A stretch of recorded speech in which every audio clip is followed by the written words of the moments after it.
செய்கிறதான ஒரு ஆவியினுடைய தாக்கம், பிரிவினையின் ஆவி.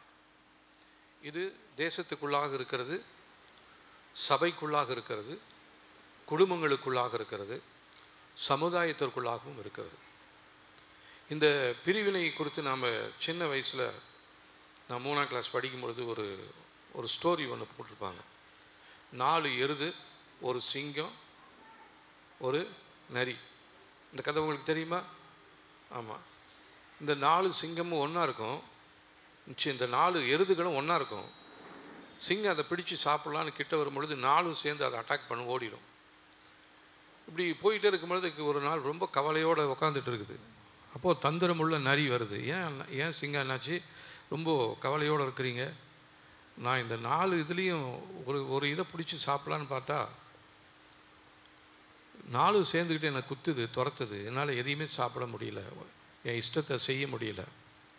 அப்போ நான் ஒரு ஐடியா பண்ணுறேன், நான் அவங்களை போய் பிரிக்கிறேன் அப்படின்னு சொல்லிவிட்டு அது போய் என்ன பண்ணுது, ஒவ்வொரு மாட்டுக்கிட்டையும் சொல்லி கருப்பாக இருக்கிற மாட்டை சொல்லுது, மற்றதெல்லாம் உன்னை ரொம்ப கருப்பாக இருக்கிறாங்கன்னு சொல்லுது. இந்த வெள்ளை மாடு பாரு, ப்ரௌன் மாடு பாரு இப்படின்னு சொல்லுது. அப்படியே சொன்னுச்சு அப்படின்ட்டு கருப்பு மாடுக்கு கொஞ்சம் கோவம் வந்துடுது. ஆனால் அந்த கருப்பு மாடு மற்ற 3 மாடுகளோடையும் சேராமல் தனியாக இருக்குது. சிங்கம் எளிதாக போய் அதை அடித்து சாப்பிட்ருது. அடுத்த நாள் போய் வெள்ளை மாடை பார்த்து சொல்லுது, நீ ரொம்ப வெள்ளையாக இருக்கிற, உன்னை எல்லோரும் கேலி பண்ணுறாங்க, கிண்டல் பண்ணுறாங்கன்னு சொல்லி அதையும் பிரிச்சிடுது. அதுக்கு அடுத்த நாள் சிங்கம் அந்த வெள்ளை மாட்டையும் சாப்பிட்டுடுது. இப்படி 4 நாட்களும் 4 மாடுகளை அது எளிதாக சாப்பிட்றது. காரணம், அதுகளுக்குள்ளே இருந்ததான அந்த ஐக்கியம் அது உடைஞ்சி போயிடுச்சு. பிரிவினையின் ஆவி வந்ததுனால எளிதாக அந்த சிங்கத்தினால அந்த மாடுகளை தனக்கு உணவாக மாற்றி பண்ணுறது. அதே போல தான் இந்த நாட்களிலும் நம்முடைய எதிராளியாகிய பிசாசானவன் சிங்கத்தை போல எவனை வஞ்சிக்கலாமோ என்று சொல்லி வகை தேடி சுற்றி கொண்டு வருகிறான். அதில் பிரதானமாக அவன் உபயோகப்படுத்துகிறதான ஒரு ஆயுதம் என்ன தெரியுங்களா? அதுதான் அந்த பிரிவினையின் வல்லமை. கடந்த நாட்களில் நான் ஜெபித்து கொண்டிருந்த பொழுது இதை குறித்து ஆவியானவர் எனக்கு உணர்த்தினார். இந்த பிரிவினையின் வல்லமை இனி வருகிறதான காலங்களில், நாட்களில், இப்போ ஏற்கனவே நம்முடைய தேசத்தில் ஒரு பிரிவினையின் வல்லமையினால் தான் பாதிக்கப்பட்டிருக்கிறோம். மதத்தின் வைத்து ஒரு பிரிவினை ஏற்படுகிறது. அடுத்ததாக மிக முக்கியமாக ஜாதிகளை வைத்து ஒரு பிரிவினை வந்திருக்குது.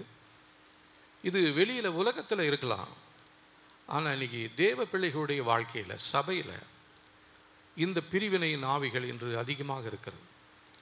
ஒரு பக்கம் பார்த்தீங்கன்னா அந்த கிறிஸ்தவர்கள் ரட்சிக்கப்பட்டவர்கள் தான், பெந்தேகோஸ்தை சார்ந்தவர்கள் தான். அதில் கடந்த நாட்களில் ஒருத்தர் என்கிட்ட பேசினார்.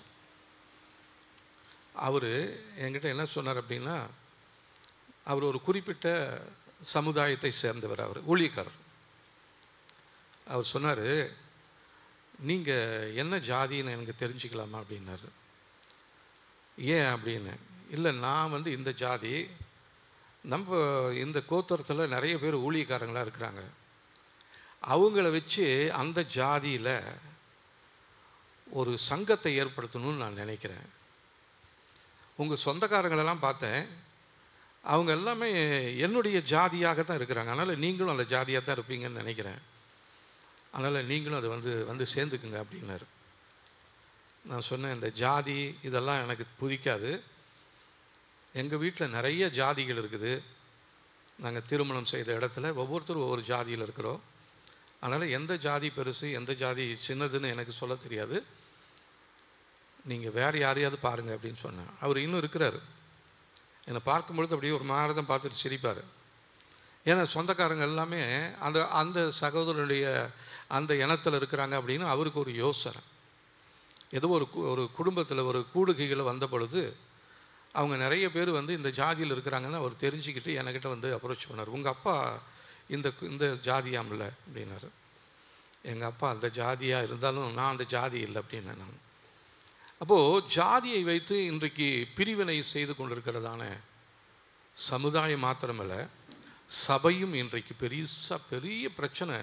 சபை வளராததுக்கு காரணம் என்ன தெரியுங்களா? இந்த ஜாதி பிரச்சனை தான். முதலாவது மதத்தின் அடிப்படையில் ஒரு பிரிவினை, அடுத்ததாக ஜாதியை வைத்து ஒரு பிரிவினை. இந்த ஜாதி பிசாசு தான் எந்த விதத்துலையுமே போகாதுன்னு சொல்லி இயேசு கிறிஸ்து சொல்கிறாரு. இந்த ஜாதி பிசாசு போகணுன்னா என்ன பண்ணணுமா? உபவாசத்தோடு ஜெபிக்கணுமா? அப்போது இந்த ஜாதி பிசாசுகள் இந்த நாளிலே சபைகளிலே நிறைய இருக்குது. நான் ரொம்ப வருத்தத்தோடு சொல்கிறேன், நம்முடைய குடும்பங்களில் சபைகளில் இந்த ஜாதின்ற அந்த ஒரு ஒரு வார்த்தையே இருக்கக்கூடாது. நம்ம எல்லாமே ரட்சிக்கப்பட்டவங்க. நம்முடைய ஜாதிக்கு ஒரு பேர் இருக்குது. அந்த பேர் என்ன தெரியுங்களா? பரிசுத்த ஜாதி. உலகத்தில் 2 ஜாதி தான், ஆண் ஜாதி, பெண் ஜாதி. பரலோகத்துக்கு போகும்பொழுது அது ஒரே ஜாதியாக மாறிடுது. அதுதான் பரிசுத்த ஜாதி. ஆனால் இந்த பரிசுத்த ஜாதியிலேயே இன்றைக்கி நிறைய ஏற்றத்தாழ்வுகள். அது எப்போ இந்த ஜாதி இது வருதுன்னா, பெண் பார்க்கும் பொழுது, மாப்பிள்ளை பார்க்கும் பொழுது தான் இது அதிகமாக வருது. அதனால் எங்களால் சில இடத்துல வந்து சில பெண்ணுக்கு மாப்பிள்ளை, சில மாப்பிள்ளைக்கு பெண்ணு பார்க்கும் பொழுது நாங்கள் உங்ககிட்ட அந்த வருவார், ஒரு பாஸ்டர் ஒருத்தர் வருவார், பாவம் அவர்கிட்ட சொல்லுவோம், இவங்க இந்த ஜாதியாக இருக்கிறாங்க, அதனால் நீங்கள் அந்த ஜாதிக்குரிய மாதிரி ஒரு மாப்பிள்ளையை பாருங்கள் அப்படின்போம். அவரும் அதுக்கு மாதிரி நிறைய பார்த்து நிறைய ட்ரை பண்ணிக்கிட்டே இருக்கிறாரு. இருந்தாலும் ஒரு சிலருக்கு அது கிளிக் ஆகிருக்குது, ஒரு சிலருக்கு கிளிக் ஆகலை. கிளிக் ஆனவங்களுக்காக ஸ்தோத்திரம், கிளிக் ஆகாதவங்களுக்காக ஜெபம் பண்ணிக்கிட்டே இருக்கிறோம். சீக்கிரமாக இந்த ஜாதி பிசாசு அவங்கள விட்டு வெளியே போகணும்னு சொல்லி. நீங்கள் என்ன யோசிக்கிறீங்கன்னு தெரியல. ஒருவேளை நான் இதை பேசும்பொழுது உங்களுக்கு உள்ள ஒரு கோபம் வரலாம். இவன் சுற்றி சுற்றி கடைசியாக இங்கே வந்து நம்ம ஜாதியில் கை வச்சுட்டான், இவன் ஜாதிக்கு சொந்தக்காரனே கிடையாது அப்படின்னு நீங்கள் நினைக்கலாம். நீங்கள் என்ன நினைச்சாலும் சரி, பரலோகத்தில் நம்மை குறித்து வைத்திருக்கிறதான அந்த எண்ணமும் திட்டமும் தான் இந்த நாட்களில் நம்முடைய வாழ்க்கையில் நிறைவேற வேண்டும். நிறைய காரியங்கள் வந்து இந்த பிரிவினைகளின் வல்லமைகளினால் தான் இந்த நாட்களில் தேசம் பிரிந்திருக்கிறது, சமுதாயம் பிரிந்திருக்கிறது. ஜாதிகளிலே பிரிவினை, மதத்தின் அடிப்படையில் பிரிவினை, உணவின் அடிப்படையில் பிரிவினை, உடையின் அடிப்படையில் பிரிவினை, இப்படி நிறைய பிரிவினைகள் இருக்குது. 1-2 இல்லை, சொல்லிக்கிட்டே போகலாம். அவ்வளோ பிரிவினைகள் இந்த நாட்களிலே தேசத்திலே காணப்படுகிறது. இதுக்கு மத்தியில் தான் நீங்களும் நானும் இருக்கிறோம். வல்லமையுள்ள தேவனை நாம் ஆராதிக்கிறோம்.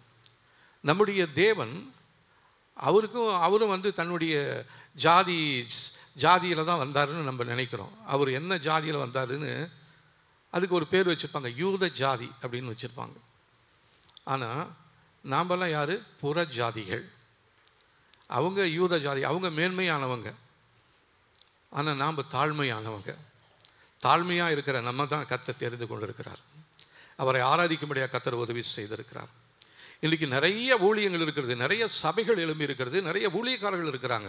மிகவும் சந்தோஷம்தான். ஆனால் இந்த சபையில் இந்த ஊழியக்காரருடைய குடும்பத்தில், விசுவாசிகளுடைய வாழ்க்கையில் எவ்வளோ பிரிவினைகள் இருக்குதுன்னு சொல்லி உங்களுக்கு தெரியுமா? நிறைய பிரச்சனைகள் இருக்கிறது. ஆனால் தான் இன்னும் சபை வளராததற்கு ஒரு பெரிய காரணமே இந்த பிரிவினை தான்.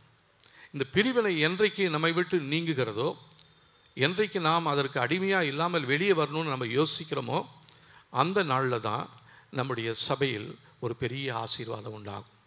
அது வரலும் என்ன தான் தீர்க்கதரிசனம் சொன்னாலும், என்ன தான் ஜெபம் பண்ணிக்கிட்டே இருந்தாலும் நம்முடைய வாழ்க்கையில் ஒரு உயர்வே வராது. பெருக்கி கொண்டே இருக்குது. சபைகள் வந்து இன்றைக்கி பெருகுது. இந்திய தேசத்தில் வந்து சபைகள் பெருக்கி கொண்டே இருக்கிறது. நிறைய பேர் அது கணக்கெல்லாம் சொல்கிறாங்க, ஒரு நாளைக்கு இவ்வளோ பேர் ரட்சிக்கப்படுறாங்கன்னு சொல்லி. ஆனால் ரட்சிக்கப்பட்டு வந்த பின்னாடி தான், சபைக்குள்ளே வந்த பின்னாடி தான் அவங்களுக்கு பிரச்சனையே ஆரம்பிக்குது. தேவனை குறித்ததான பிரச்சனை இல்லை, ஜாதியை குறித்ததான பிரச்சனை. கடந்த நாட்களில் ஒரு சின்ன ஒரு குறும் படம் ஒருத்தர் எடுத்திருந்தார். அதில் அவர் தெளிவாக சொல்கிறாரு, கிறிஸ்தவங்களில் ஜாதி இருக்கக்கூடாதுன்னு சொல்லி அவர் ரொம்ப தெளிவாக சொல்கிறார். இப்போ கிறிஸ்தவங்களே நம்மளதுலேயே பாருங்கள், நமக்கு எப்போ பிரச்சனை வரும் அப்படின்னா, திருமண நேரத்துலேயும் சாவு நேரத்துலேயும் தான் பிரச்சனை வரும்.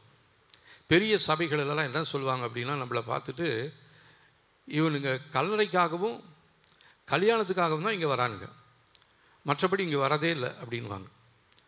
கல்யாணத்துக்கு போனால் அங்கே ஜாதி, கல்லறைக்கு போனால் அங்கே வந்து நீ அந்த சபையை சேர்ந்தவன், நீ இங்கே வரக்கூடாது, நீ இந்த ஜாதியை சேர்ந்தவன், நீ இங்கே வந்து புதைக்கக்கூடாது.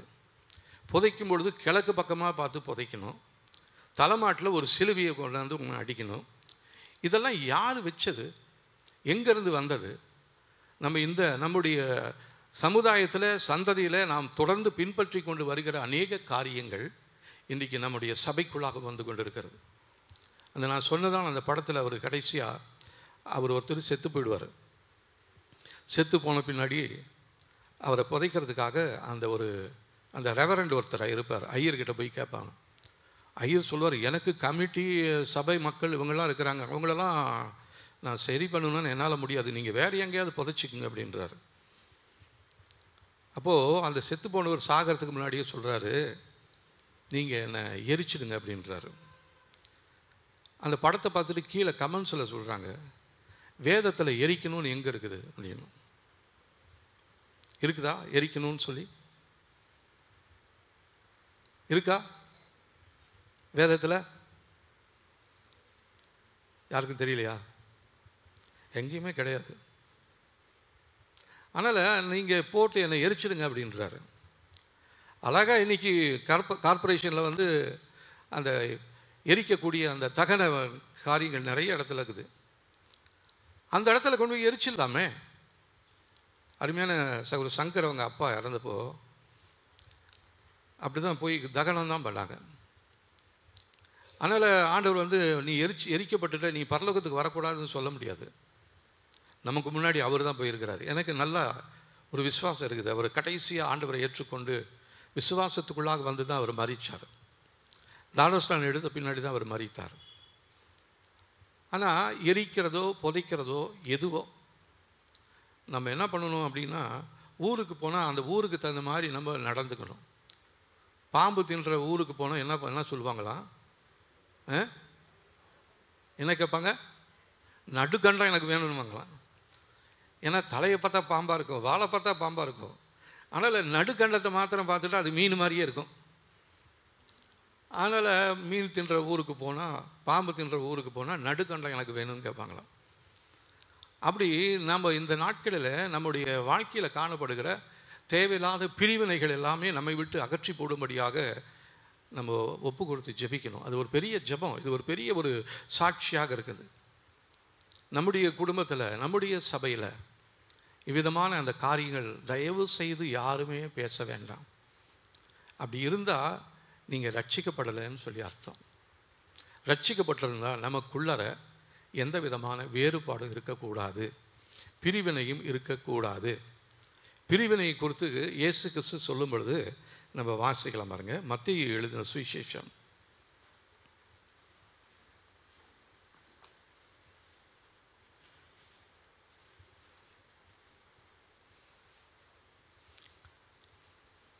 12ஆம் அதிகாரம்.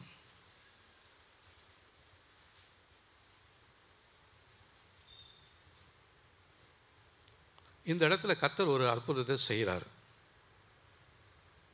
22ஆம் வசனத்திலிருந்து வாசிக்கலாம் பாருங்க. 12ஆம் அதிகாரம் 22ஆம் வசனம் 18ஆம் பக்கத்தில் இருக்குது.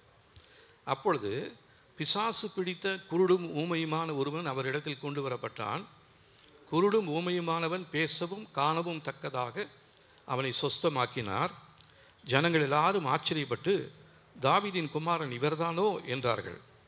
பரிசேயர் அதை கேட்டு, இவன் பிசாசுகளின் தலைவனாகிய பெயல்செபூலினாலே பிசாசுகளை துரத்துகிறானே அல்லாமல் மற்றபடி அல்ல என்றார்கள்.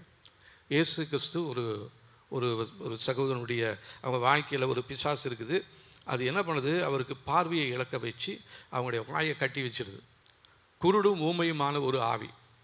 அது இயேசு கிறிஸ்துக்கிட்ட வரும்பொழுது இயேசு கிறிஸ்து ஜெபம் பண்ணுறாரு. அந்த பிசாசு விலகி போயிடுது. இதை பார்த்ததான அங்கே இருக்கிறதான அந்த சபை மக்கள், சபையில் இருக்கிற தலைவர்கள், பரிசேயர், சதுசேயர், இவங்களாம் என்ன பண்ணுறாங்கன்னா, இவன் பிசாசு விரட்டினவன்னு அந்த ஜனங்களாம் சொல்கிறாங்க, இவர் தான் தாவீதின் குமாரனோ, இவர் தான் மேசியாவோ அப்படின்னு ஒன்று இவங்களுக்கு அதை தடை பண்ணணும். அதனால் என்ன சொல்கிறாங்க, இவன் சும்மா துரத்தலையா, இவன் பிசாசுகளின் தலைவனாக இருக்கிறான், பெயல்செபூலுக்குனா இருக்கிறான், ஆனால் இவன் துரத்துறான் அப்படின்னு சொல்கிறாங்க. உடனே அந்த இடத்துல இயேசு சொல்கிறாரு, இயேசு அவர்கள் சிந்தனைகளை அறிந்து அவர்களை நோக்கி, எல்லாரும் சேர்ந்து வாசிக்கலாமா? தனக்குத்தானே விரோதமாய் பிரிந்திருக்கிற எந்த ராஜ்யமும் பாழாய் போவும், தனக்கு தானே விரோதமாய் பிரிந்திருக்கிற எந்த பட்டணமும் எந்த வீடும் நிலைநிற்க மாட்டாது. அப்போது பிரிவினை இருந்தால் அங்கே வருகிறதான ஒரு பெரிய காரியம் என்ன தெரியுங்களா? விரோதமாக பிரிந்திருந்தால் எந்த ராஜ்யமும் பாழாய் போகிறோமா. இன்றைக்கி குடும்பங்களில் கூட பிரச்சனைகள், பிரிவினைகள் இருக்கிறது. கணவன் மனைவி இடையே பிரிவினை, பெற்றோர் பிள்ளைகள் இடத்துல பிரிவினை. இந்த பிரிவினைகள் இருந்தால் நம்ம எதிர்பார்க்காத நேரத்தில் நமக்குள்ளே என்ன தெரியுங்களா வரும்? பாழாக்கக்கூடியதான ஒரு காரியம் ஒன்று வந்துடும். பாழாய் போயிடுவோம். யாரும் நமக்கு சாபம் விடணும்னு அவசியம் இல்லை. நம்முடைய தலைமுறை வழியாய் வர சாபமே ஏற்கனவே நிறையா இருக்குது. இதில் பிரிவினையினாலே நமக்குள்ள ஒரு சாபம் ஒன்று வந்துடுது. இயேசு கிறிஸ்துவே தன்னுடைய வாயாலேயே நமக்காக சொல்லியிருக்கிறார். இது வேறு யாரும் அப்போஸ்தலர்கள் சொல்லியிருந்தா கூட பவுல் சொன்னாரியா, பேதுரு சொன்னாரியான்னு சொல்லலாம். ஆனால் இதை யார் சொன்னது? இயேசு கிறிஸ்து சொன்னார். யாருக்காக சொன்னார்? யாருக்காக சொன்னார்? எனக்காக, என்னுடைய குடும்பத்துக்காக, என்னுடைய சபைக்காக அவர் சொல்லியிருக்கிறாரு. பிரிவினை இருந்தால், விரோதமாக பிரிந்திருந்தால் அந்த குடும்பம் பாழாய் போகும். இப்போ நான் உங்களை நோக்கி உங்களை பார்த்து பாழா போ அப்படின்னா அவங்களுக்கு எவ்வளோ கோபம் வரும். நாங்கள் சாபத்திலேருந்து வெளியே வரணுன்றதுக்காக தான் நாங்கள் ஜெபம்லாம் பண்ணிக்கிட்டே இருக்கிறோம். தலைமுறை சாபம் அப்பா மூலியமாக வந்தது, அம்மா மூலியமாக வந்தது, உறவுகள் மூலமாக வந்தது, சொந்தக்காரர்கள் மூலமாக வந்தது. ஸ்கூலில் படிக்கும் பொழுது சில நேரத்தில் டீச்சர்ஸ் கூட திட்டுவாங்க பசங்களை பார்த்து, நீ எல்லாம் படிக்கவே மாட்டல, நீ எருமை மாடு மேய்க்கிறதுக்கு தான் லாக்கின்னுவாங்க. அப்படி எருமை மாடு மேய்க்கிறவங்களாக இருந்தால் இன்றைக்கி நிறைய பேர் எருமை மாடு தான் மேய்ச்சிக்கிட்டே இருக்கணும். நான் கூட படிப்பில் அவ்வளோ நல்லா இருக்க மாட்டேன். என்னை பார்த்து நிறைய வாதிரங்க சொல்லியிருக்கிறாங்க. என்ன சொல்லுவாங்க தெரியுங்களா? டீச்சர் பையன் மக்கு அப்படின்வாங்க, டாக்டர் பையன் சிக்கு அப்படின்வாங்க. அப்போது எங்கள் அம்மா டீச்சராக இருந்ததுனால அந்த தெரிஞ்ச ஸ்கூலில் தான் படித்தேன். அப்போ நான் மக்கா இருப்பேன் அப்படின்னு சொல்லிட்டு என்னை பார்த்து சொல்லுவாங்க, டீச்சர் பையன் மக்குன்றது கொஞ்ச நாச்சுக்கு நீ நிரூபித்துக்கிட்டே இருக்கிற, கொஞ்சம் படிக்க மாட்டியா அப்படின்வாங்க. நானும் எவ்வளோ எல்லாம் தலைகெல்லாம் நின்று தான் படிக்கிறேன். ஆனால் எனக்கு படிப்பு ஏற மாட்டேனதே. நானும் என்னென்னமோலாம் பண்ணி பார்த்தேன். படிச்சுட்டு என் கூட படித்தவனுக்கெல்லாம் வேலை கிடச்சிருச்சு, எனக்கு வேலை கிடைக்கல. நான் அப்போது எம்ப்ளாய்மெண்ட் ஆஃபீஸரை போய் பார்த்தேன். ஐயா, எனக்கு நானும் அவனும் ஒன்றா தான் படித்தோம், அவனுக்கு வேலை கிடச்சிருச்சு. அவர் கேட்டார், அவன் என்ன ஜாதின்னு தெரியுமா அப்படின்னு. எனக்கு தெரியாது அப்படின்னு. இல்லை, அவனும் கிறிஸ்தவன் தானே அப்படின்னு. அவன் கிறிஸ்தவனா? அவன் சர்டிஃபிகேட்டை பார்த்தியா அப்படின்னாரு. அதில் பார்த்தா அவன் என்ன பண்ணியிருக்கிறான்னா, மதம் மாறி ஹிந்துன்னு போட்டுட்டான் அவனுடைய சர்டிஃபிகேட்டில். ஆனால் எனக்கு சொந்தக்காரன் தான் அவனுக்கு வேலை கிடச்சிருச்சு. அதனால் நான் உனக்கு ஒரு ஐடியா சொல்கிறேன்னு அந்த எம்ப்ளாய்மெண்ட் ஆஃபீஸர் ஒரு ஐடியா சொன்னார். நீ கோயம்புத்தூருக்கு போயிட்டு அங்கே போரூரோ ஏதோ ஒரு இடம் இருக்குது, அங்கே ஒரு கோயில் இருக்குது.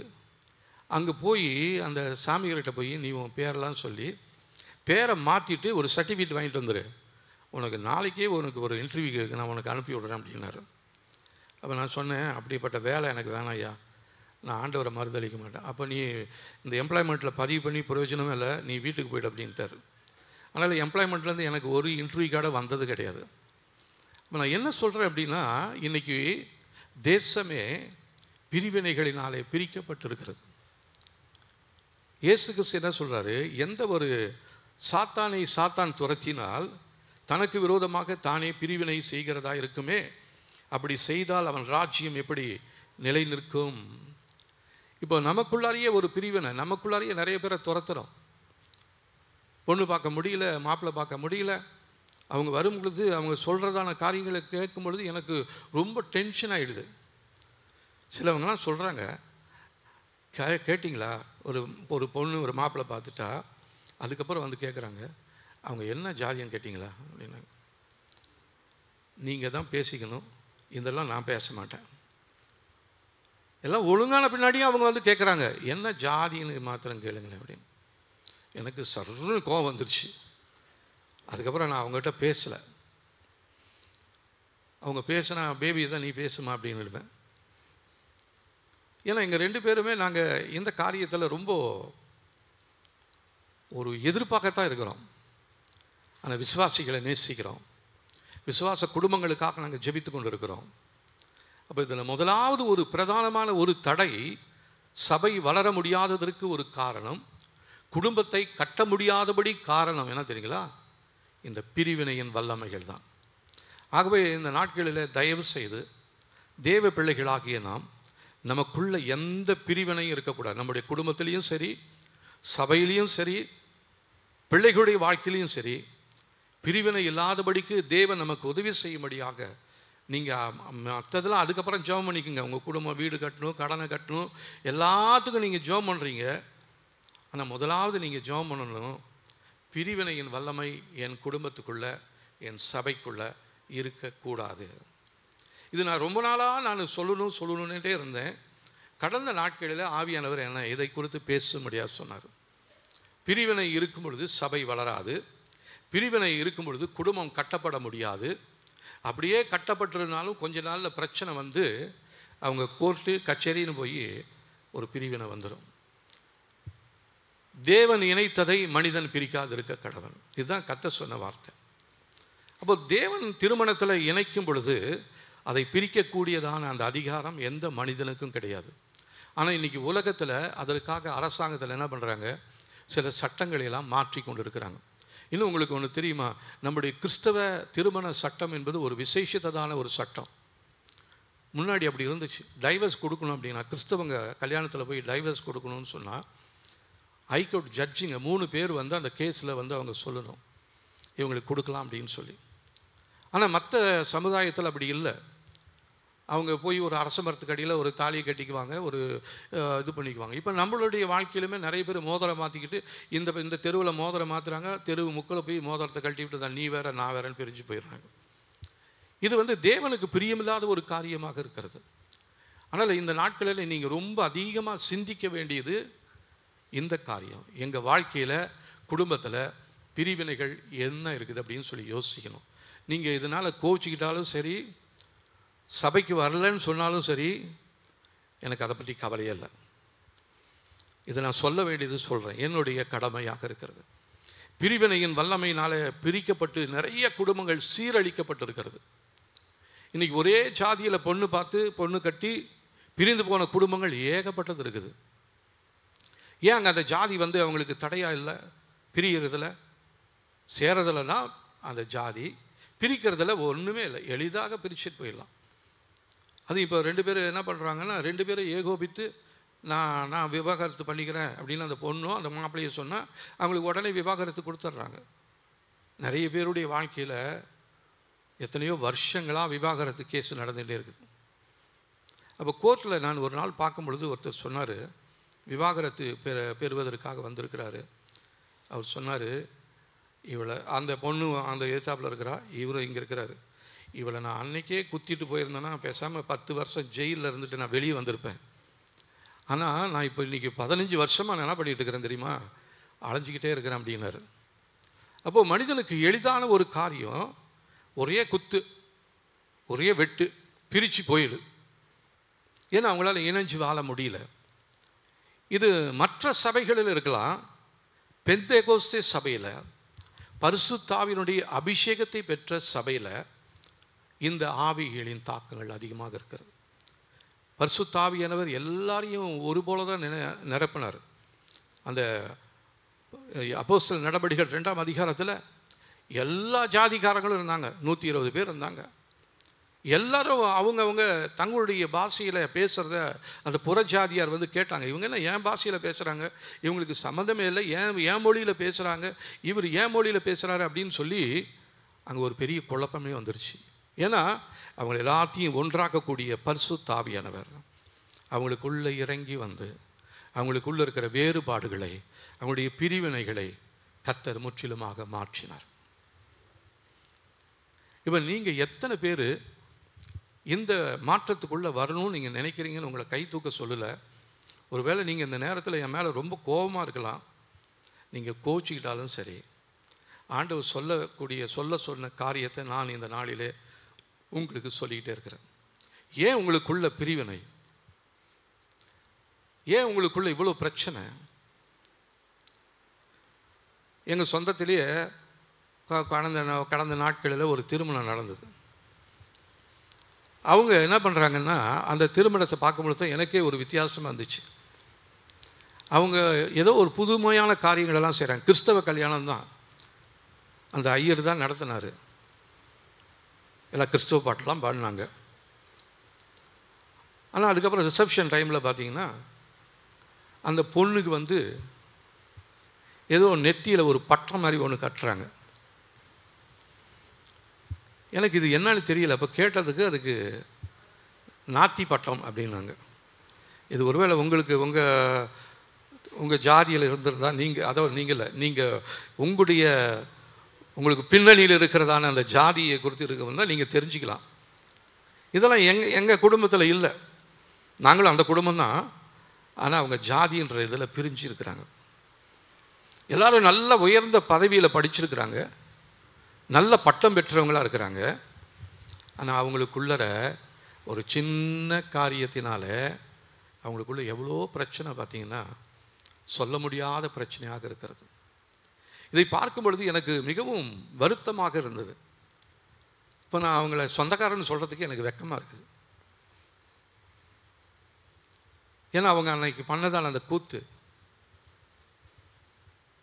அப்போது தேவனிடத்தில் வரும் பொழுது நம்ம பிரதானமாக எதை பார்க்கணும் அப்படின்னா, பரலோக ராஜ்யத்தை குறித்து இயேசு கிறிஸ்து ஒரு உதாரணம் சொல்லும் பொழுது ஒரு இடத்துல ஒரு முத்துவை குறித்து சொல்கிறார். முத்து, அந்த விலையேற பெற்ற முத்து, அது ஒருத்தர் வாங்கணும்னு சொல்லிட்டு தன்னுடைய சொத்துக்களை எல்லாம் விற்கிறாரு.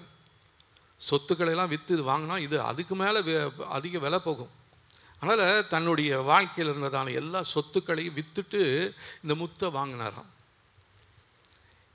இப்போ நம்முடைய வாழ்க்கை, பரலோக ராஜ்யம், அது விலையேற பெற்றது. இந்த உலகத்தில் நீ அந்த ஜாதி, இந்த ஜாதி, கீழ் ஜாதி, மேல் ஜாதி, அப்படி இப்படின்னு 1008 சொல்லலாம். எனக்கு தைரியமாக சொல்ல முடியும், நான் பரலோகத்துக்குரியவன், பரிசுத்த ஜாதியாக கர்த்தர் என்னை தெரிந்து கொண்டிருக்கிறார். நான் இந்த முத்துக்காக எல்லாவற்றையும் விட்டு விடுகிறேன். என் குடும்பமாக இருந்தாலும் சரி, என் சொந்தமாக இருந்தாலும் சரி, சொந்தக்காரங்களாக இருந்தாலும் சரி, யார் இருந்தாலும் சரி, எல்லாரையும் நான் என்ன பண்ண போகிறேன், விட்டுட்டு ஆண்டவரை மாத்திரம் பிடித்து கொள்ள போகிறேன். இயேசுக்கு சொல்கிறாருங்க, ஒருவன் என்னை பின்பற்ற விரும்பினால் தன்னைத்தானே வெறுத்து சிலுவையை எடுத்துக்கொண்டு என்னை பின்பற்ற வேணும். சிலுவைனா இயேசு கிறிஸ்து மாதிரி சிலுவையில் அடிக்கிறதா? இதுதான் என்னுடைய சிலுவை. என் சொந்தங்கள்லாம் என்னை காரி துப்பலாம், என்னை கேவலமாக பேசலாம், பரவாயில்ல. இயேசு கிறிஸ்து எனக்காக எவ்வளோ பாடுகளை அவமானங்களை பட்டார். அதிலெல்லாம் ஒரு % கூட நான் அனுபவிக்கலையே. இப்போ இந்திய தேசத்தில் மாற்றணும்னு சொல்லி எவ்வளவோ காரியங்களை இந்த கடந்த நாட்களில் இருந்ததான அந்த அரசாங்கம், இப்பயும் அரசாங்கம் அதுதான் இருக்குது, எவ்வளவோ முயற்சி செய்துட்ருக்கிறாங்க. நம்ம ஜெபித்து கொண்டே இருந்தோம். கர்த்தர் இப்போது அவங்களுக்குள்ள ஒரு பிரிவினையின் வல்லமையை கர்த்தர் உண்டு பண்ணியிருக்கிறார். கர்த்தரால் அனுமதிக்கப்பட்டதான பிரிவினை வல்லமை தான் இது. கொஞ்சம் பேர் அவர்களுக்கு ஆதரவாக இல்லை, கொஞ்சம் பேர் ஜெயிக்கலை, தோற்று போயிட்டாங்க. ஆனால் இப்போ அவங்களுக்குள்ள ஒரு ஐக்கியம் வரணுன்னா கடந்த நாட்களெல்லாம் உட்காந்து விடிய பேசிக்கிட்டே இருக்கிறாங்க. ஆனால் அவங்களுக்குள்ளே இன்னும் ஒரு ஐக்கியமே வரல. என்னமோ இந்த வாரத்தில் அவங்க புதுசாக அரசாங்கத்தை நடத்த போகிறேன்னு சொல்லி அவங்க சொல்லியிருக்காங்க. அது என்னமா முடியுமோன்னு தெரியல. காரணம், இதெல்லாம் தேவனால் அனுமதிக்கப்பட்டதான ஒரு காரியமாக இருக்கிறது. நல்லா தான் இருந்தாங்க எலெக்ஷன் வரலும். இப்போ என்ன பண்ணிட்டாங்க, ஒருத்தருக்கு ஒருத்தர் பிரிஞ்சு, நீ அந்த இது, நீ இந்த இது, உனக்கு எனக்கு ஒத்து வராது அப்படின்னு சொல்லி பிரிவினையின் வல்லமையினாலே கர்த்தர் அங்கே பிரித்திருக்கிறார். இது தேவனுடைய செயல்களாக தான் நான் கருதுகிறேன். இல்லைன்னா அவங்க போட்டதான கூடினதான கடந்த நாட்டில் அவங்க போட்டதான ஆட்டம் பாட்டம் அதெல்லாம் பார்த்தீங்கன்னா, வருகிறதான இந்த கவர்மெண்ட் மாத்திரம் ஜெயிச்சு வந்திருந்தா கிறிஸ்தவங்களுக்கு எவ்வளோ பிரச்சனை பண்ணியிருப்பாங்க. அதற்கு மெயினாக காரணம் என்னென்னா, இந்த அரசியல் கட்சிகளில் நமக்குள் இருக்கிறதான பிரிவினையின் வல்லமைகள் தான் நம்மை மேற்கொண்டு பிரிக்கும்படியாக அநேக செயல்களை சட்டங்களாக இயற்றி நம்மை பிரிக்கும்படியாக செயல்பட்டு கொண்டிருக்கிறது. இந்த நாட்களிலே நாம் வேதத்தின் அடிப்படையில் பிரிந்து போனதான ஒரு 2 பேரை குறித்து நம்ம பார்க்க போகிறோம். இப்போது சபையானது ஒரு இராணுவத்துக்கு இணையாக நம்மை ஒப்பு கொடுக்கிறார். நம்முடைய யுத்தம் மாம்சத்தோடும் இரத்தத்தோடும் இல்லை, வான மண்டலங்கள் இருக்கிற பொல்லாத ஆவியின் சேனைகளோடு தான் நம்முடைய யுத்தம். இப்போது எதிரி நாட்டு இராணுவத்தோடு நம்முடைய நாட்டு இராணுவமும் போகும் பொழுது அவங்களுக்குள்ளே பார்த்திங்கன்னா அந்த பட்டாளத்தில் ஒரு ஒன்னஸ் இருக்கும். பல ஜாதிகளாக இருந்தாலும் அவங்களுக்குள்ள ஒரே ஒன்னஸ் இருக்கும். அவர் அவர் ஆர்ட்டிலரியில் இருப்பார், காலாட்படையில் இருப்பார், இன்னொருத்தர் விமானப்படையில் இருப்பார். இப்போ விமானப்படையில் இருக்கிறவர் சொல்லுவார், இந்த இடத்துல நீ போ அப்படின்னு சொல்லி அவர் சொன்னார்னா, கீழே இருக்கிறவர் நான் அதெல்லாம் கேட்க முடியாது, நீ என்ன சொல்கிறது, நான் என்ன கேட்குறது, நான் என் இஷ்டத்துக்கு தான் போவேன்னு போனால் அந்த இடத்துல எதிரிகளின் கையில் சிக்கி சின்னாபின்னமாயிடும். என்ன தான் பலத்த இராணுவமாக இருந்தாலும், எத்தனை லட்சம் பேர் நம்முடைய யுத்த வீரர்களாக இருந்தாலும், சபையில் எவ்வளோ பெரிய சபைகள் ஒன்று திரண்டு தேசத்தினுடைய ரட்சிப்பிற்காக ஜெபித்து கொண்டிருந்தாலும், நமக்குள்ளாக ஒரு உறவு, ஒரு ஒன்னஸ் இல்லைன்னா, நமக்குள்ள ஒரு பிரிவினை இருந்துச்சுன்னா, அந்த இராணுவத்தினாலே எதிரியை வீழ்த்தவே முடியாது. என்னதான் உபாசம் பண்ணுங்க, என்னதான் ஃபாஸ்டிங் பண்ணுங்க, 50 நாள் இல்லை, 100 நாள் இல்லை, 365 நாள் நீங்கள் உபவாசம் பண்ணுங்க, உங்களுடைய ஊழியத்தில் எந்த ஒரு மாற்றமும் நடக்காது. இப்போ நம்முடைய சபையை குறித்து தேவன் வைத்திருக்கிற திட்டம், தீர்மானம். இப்போ நான் உட்கார்ந்து இருந்தப்போ ஆண்டவர் சில காரியங்களை சொன்னார்.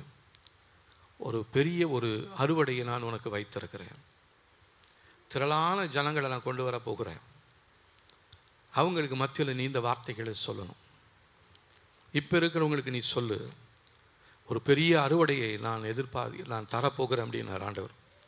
அப்போ இந்த பெரிய அறுவடை நம்முடைய வாழ்க்கையில் சபையில் நாம் அறுக்க வேண்டும் என்று சொன்னால், நமக்குள்ள காணப்படுகிற இந்த பிரிவினையின் வல்லமைகள் நம்மை விட்டு முற்றிலுமாக அகன்று போக வேண்டும் என்று சொல்லி ஆவியானவர் உணர்த்துகிறார். இதை தான் உங்களுடைய குடும்பத்திலையுமே, ஒருவேளை குடும்பத்தில் நல்லா இருக்கலாம், ஆனால் பிரிவினையின் ஆவிகள் உள்ளே வந்துச்சுன்னா உங்களுக்குள்ள ஒரு மனத்தை கெடுத்து, ஒற்றுமையை கெடுத்து, எளிதாக பிசாசு என்ன பண்ணிடுவான், உங்களை பிரித்து வச்சிடுவான். என்ன தான் நான் ஆண்டவருக்கு சாட்சியாக இருக்கேன், அதை பண்ணுறேன், இதை பண்ணுறேன்னு சொன்னாலும் அந்த இடத்துல ஒன்றுமே செய்ய முடியாது. ஆரம்ப காலத்திலிருந்தே ஒவ்வொரு சபைகளிலும் நிறைய பிரச்சனைகள். ப்ராட்டஸ்டாண்ட்னு இருக்குது, ரோமன் கேத்தலிக்னு இருக்குது, அதுலேருந்து செவன்த் டே அட்வென்டிஸ்ட்னு இருக்குது. எதாவது சொல்ல நீங்கள் குழம்பி போயிடுவீங்க அந்த சபைகளெல்லாம் சொன்னால். 2x2ன்னு ஒன்று இருக்குது, 2 பேராக போகிறவங்க. இயேசு கிறிஸ்து ஒரு இடத்துல 2 பேராக ஊழியத்துக்கு அனுப்பிச்சாராம். அந்த ஒரு வசனத்தை வச்சுக்கிட்டு இவங்க 2 பேராக ஊழியத்துக்கு போவாங்க. அவங்களுக்கு என்ன பேர்? 2x2. பிரதரன் இருக்குது, தமிழ் இவாஞ்சலிக்கல் லுத்தரன் சர்ச் இருக்குது, ஆற்காடு லுத்தரன் சர்ச் இருக்குது, TELC, ALC. இப்படி கடந்த நாட்களில் ஒரு ALCயில் இருக்கிறவர் தான் ஒரு கேஸ் போட்டு சபையில் இருக்கிற நிறைய நிலங்களெல்லாம் இந்த ஐயரும் இந்த கமிட்டியில் இருக்கிறவங்க விற்று போயிட்டாங்கன்னு சொல்லி கேஸ் போட்டு இப்போ அந்த கேஸு பிரபலமாக ஓடிக்கிட்டே இருக்குது மதுரை கோர்ட்டில். அந்த ஜட்ஜி சொல்கிறாரு, உங்களுக்குள்ளே ஏன் இவ்வளோ பிரிவினை, எதுக்கு நீங்கள் அடிச்சுக்கிறீங்க? அப்போது அவங்களுக்கு குறிப்பிட்ட வயசு 55 வயசு ரிட்டையர்மெண்ட்டுன்னு சொன்னாங்க. அதை இவங்க மாற்றி 57ன்னு பண்ணாங்க. இப்போது அதை ஒருத்தர் இப்போ அவர் ரிட்டையர்ட் ஆகிற ஸ்டேஜ், ஏதோ நிலம் விற்க போகிறாங்க, ஆனால் இன்னும் ஒரு 3 வருஷம் நல்லா இருந்தால் பரவாயில்ல அப்படின்ட்டு அவர் என்ன பண்ணுறாரு, ஒரு 65 வயசு வரல எங்களுக்கு எக்ஸ்டெண்ட் பண்ணுங்க அப்படின்றாரு. அப்போது அந்த ஜட்ஜி கேட்குறாரு, ஏன் உனக்கு இவ்வளோ வயசு இப்போ எக்ஸ்டெண்ட் பண்ணணும்னு ஏன் பார்க்குற? இல்லையா, சபையில் கொஞ்சம் நிலம் விற்கணும், அந்த நிலத்தை விற்கிறதுக்கு இன்னும் கொஞ்சம் நாள் வரணும், நான் இப்போ ரிட்டையர்ட் ஆகிட்டேன்னா என்னால் செய்ய முடியாது, என் பிள்ளைங்களுக்கு போஸ்டிங் வாங்கணும், அதனால் இந்த காரியத்தை செய்கிறேன்னு சொல்லி இப்போ கோர்ட்டில் பெரிய கேஸ் ஒன்று போயிட்டே இருக்குது. அதுக்கு தீர்ப்பு வந்தால் கிறிஸ்தவங்கள்லாம் எதிர்ப்பு தெரிவிக்கிறாங்க, இந்த ஜட்ஜி இப்படி தான் அப்படி தான். யார் எப்படியா இருந்தாலும் உள்ள இருக்கிறவங்களுடைய எண்ணமும் பிரிவினையின் வல்லமைகளும் இன்றைக்கு சபையை கெடுத்து கொண்டிருக்கிறது. எழுதப்பட்டிருக்கிறபடியே அப்போஸ்தலர் நடவடிக்கையில் 2ஆம் அதிகாரம், நான் அடிக்கடி நான் சொல்லுவேன், 24ஆம் வசனம் பாருங்க. எழுதப்பட்டிருக்கிறபடி ரோமரில் 2ஆம் அதிகாரம் 24ஆம் வசனம், 209வது பக்கத்துக்கு தயவு செஞ்சு எல்லாரும் எடுத்துக்குங்க, எல்லாரும் இணைந்து வாசிக்க போகிறோம். 2:24 வாசிக்கலாமா? எழுதியிருக்கிறபடி தேவனுடைய நாமம் புறஜாதிகளுக்குள்ளே உங்கள் மூலமாய் தூசிக்கப்படுகிறதே. யாருடைய நாமம் தூசிக்கப்படுது? தேவனுடைய நாமம். யாரால் தூசிக்கப்படுகிறது? நம்மளால தான். அது ஏற்கனவே ஆண்டவர் எழுதி வர வச்சிருக்கிறார் தீர்க்க தரிசனமாக. அதை தான் இந்த இடத்துல பேதுரு சொல்கிறாரு, பவுல் சொல்கிறாரு, எழுதியிருக்கிறபடி புறஜாதிகளுக்குள்ளே உங்கள் நிமித்தமாக தேவனுடைய நாமம் தூசிக்கப்படுகிறதே. இப்போ தூசிக்கப்பட்டால், தேவனுடைய நாமம் தூசிக்கப்படும் பொழுது அதுக்கு காரணமாக இருக்கிறதான நம்மளை ஆண்டவர் பரலோகத்துக்கு கொண்டு போவார்னு நினைக்கிறீங்க? நீங்கள் என்ன தான் ஆராதனை பண்ணாலும், என்ன தான் ஜெபம் பண்ணாலும், என்ன தான் இன்டர்செசரி ஜெபம் பண்ணாலும், திறப்பின் வாசலில் போய் ஜெபம் பண்ணாலும், உபவாசம் பண்ணாலும், உங்களுக்குள்ளே இருக்கிற இந்த பிரிவினையின் வல்லமை உங்களை போக விடாது, மற்றவர்களையும் பரலோகத்துக்கு போக விடாது. இன்னொரு இடத்துல ஒரு வசனம் இருக்குது, உங்களில் ஒருவன் தன்னை தேவனுடைய நாமத்துக்காக என்ன பண்ணுவானா, பூமி எங்கும் சுற்றி பண்ணுவானா, அவனை ரட்சிப்புக்குள்ளே கொண்டு வந்துட்டு உன்னை விட நரகத்துக்கு மகனாக நீ அவனை மாற்றிடுவே அப்படின்றார். அப்போ நம்ம ஊழியம் செய்யும் பொழுது நம்முடைய எண்ணத்தில் பிரதானமான ஒரு யோசனை இருக்கணும், ஆண்டவருடைய ராஜ்யத்துக்காக நான் இந்த வேலையை செய்கிறேன். இந்த வேலை செய்யும் பொழுது எனக்குள்ள, என் குடும்பத்துக்குள்ள எந்த விதமான பிரிவினையின் வல்லமைகளும் எனக்குள்ள இருக்கக்கூடாது. நீங்கள் நிறைய பேர் நீங்கள் ஒரு மாதிரி கோபத்தில் தான் இருக்கிறீங்கன்னு எனக்கு தெரியுது, உங்களை பார்த்தாலே தெரியுது.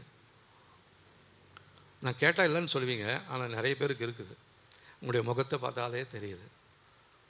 ஏன் இந்த இந்த இந்த பேச்சை இன்றைக்கி இந்த நாளில் இதை பேசுகிறான் அப்படின்னு சொல்லி, கடந்த நாட்களிலே ஆண்டவர் என்னோடு சொன்னதான ஒரு காரியம், அதை தான் இந்த நாளில் நான் உங்களுக்காக தான் பிரசங்கம் பண்ணுறேன். எனக்காக தான் பிரசங்கம் பண்ணுறேன், உங்களுக்காக தான் பிரசங்கம் பண்ணுறேன். உங்கள் ஒவ்வொருத்தருக்காகவும் தான் நான் பிரசங்கம் பண்ணுறேன். நமக்குள்ளற பிரிவினையின் வல்லமைகள் இருக்கக்கூடாது.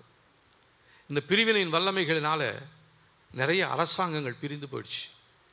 உதாரணத்துக்கு நம்ம பார்த்தோம்னா, அரசாங்கங்களில் பிரிவினை வந்ததற்கு காரணம், ராஜ்யங்களிலே பிரிவினை வந்தது. அந்த ராஜ்யத்தை ஏற்படுத்தும்படியாக தேவன் என்ன சொன்னார் அப்படின்னா, உபாகம புஸ்தகத்தில்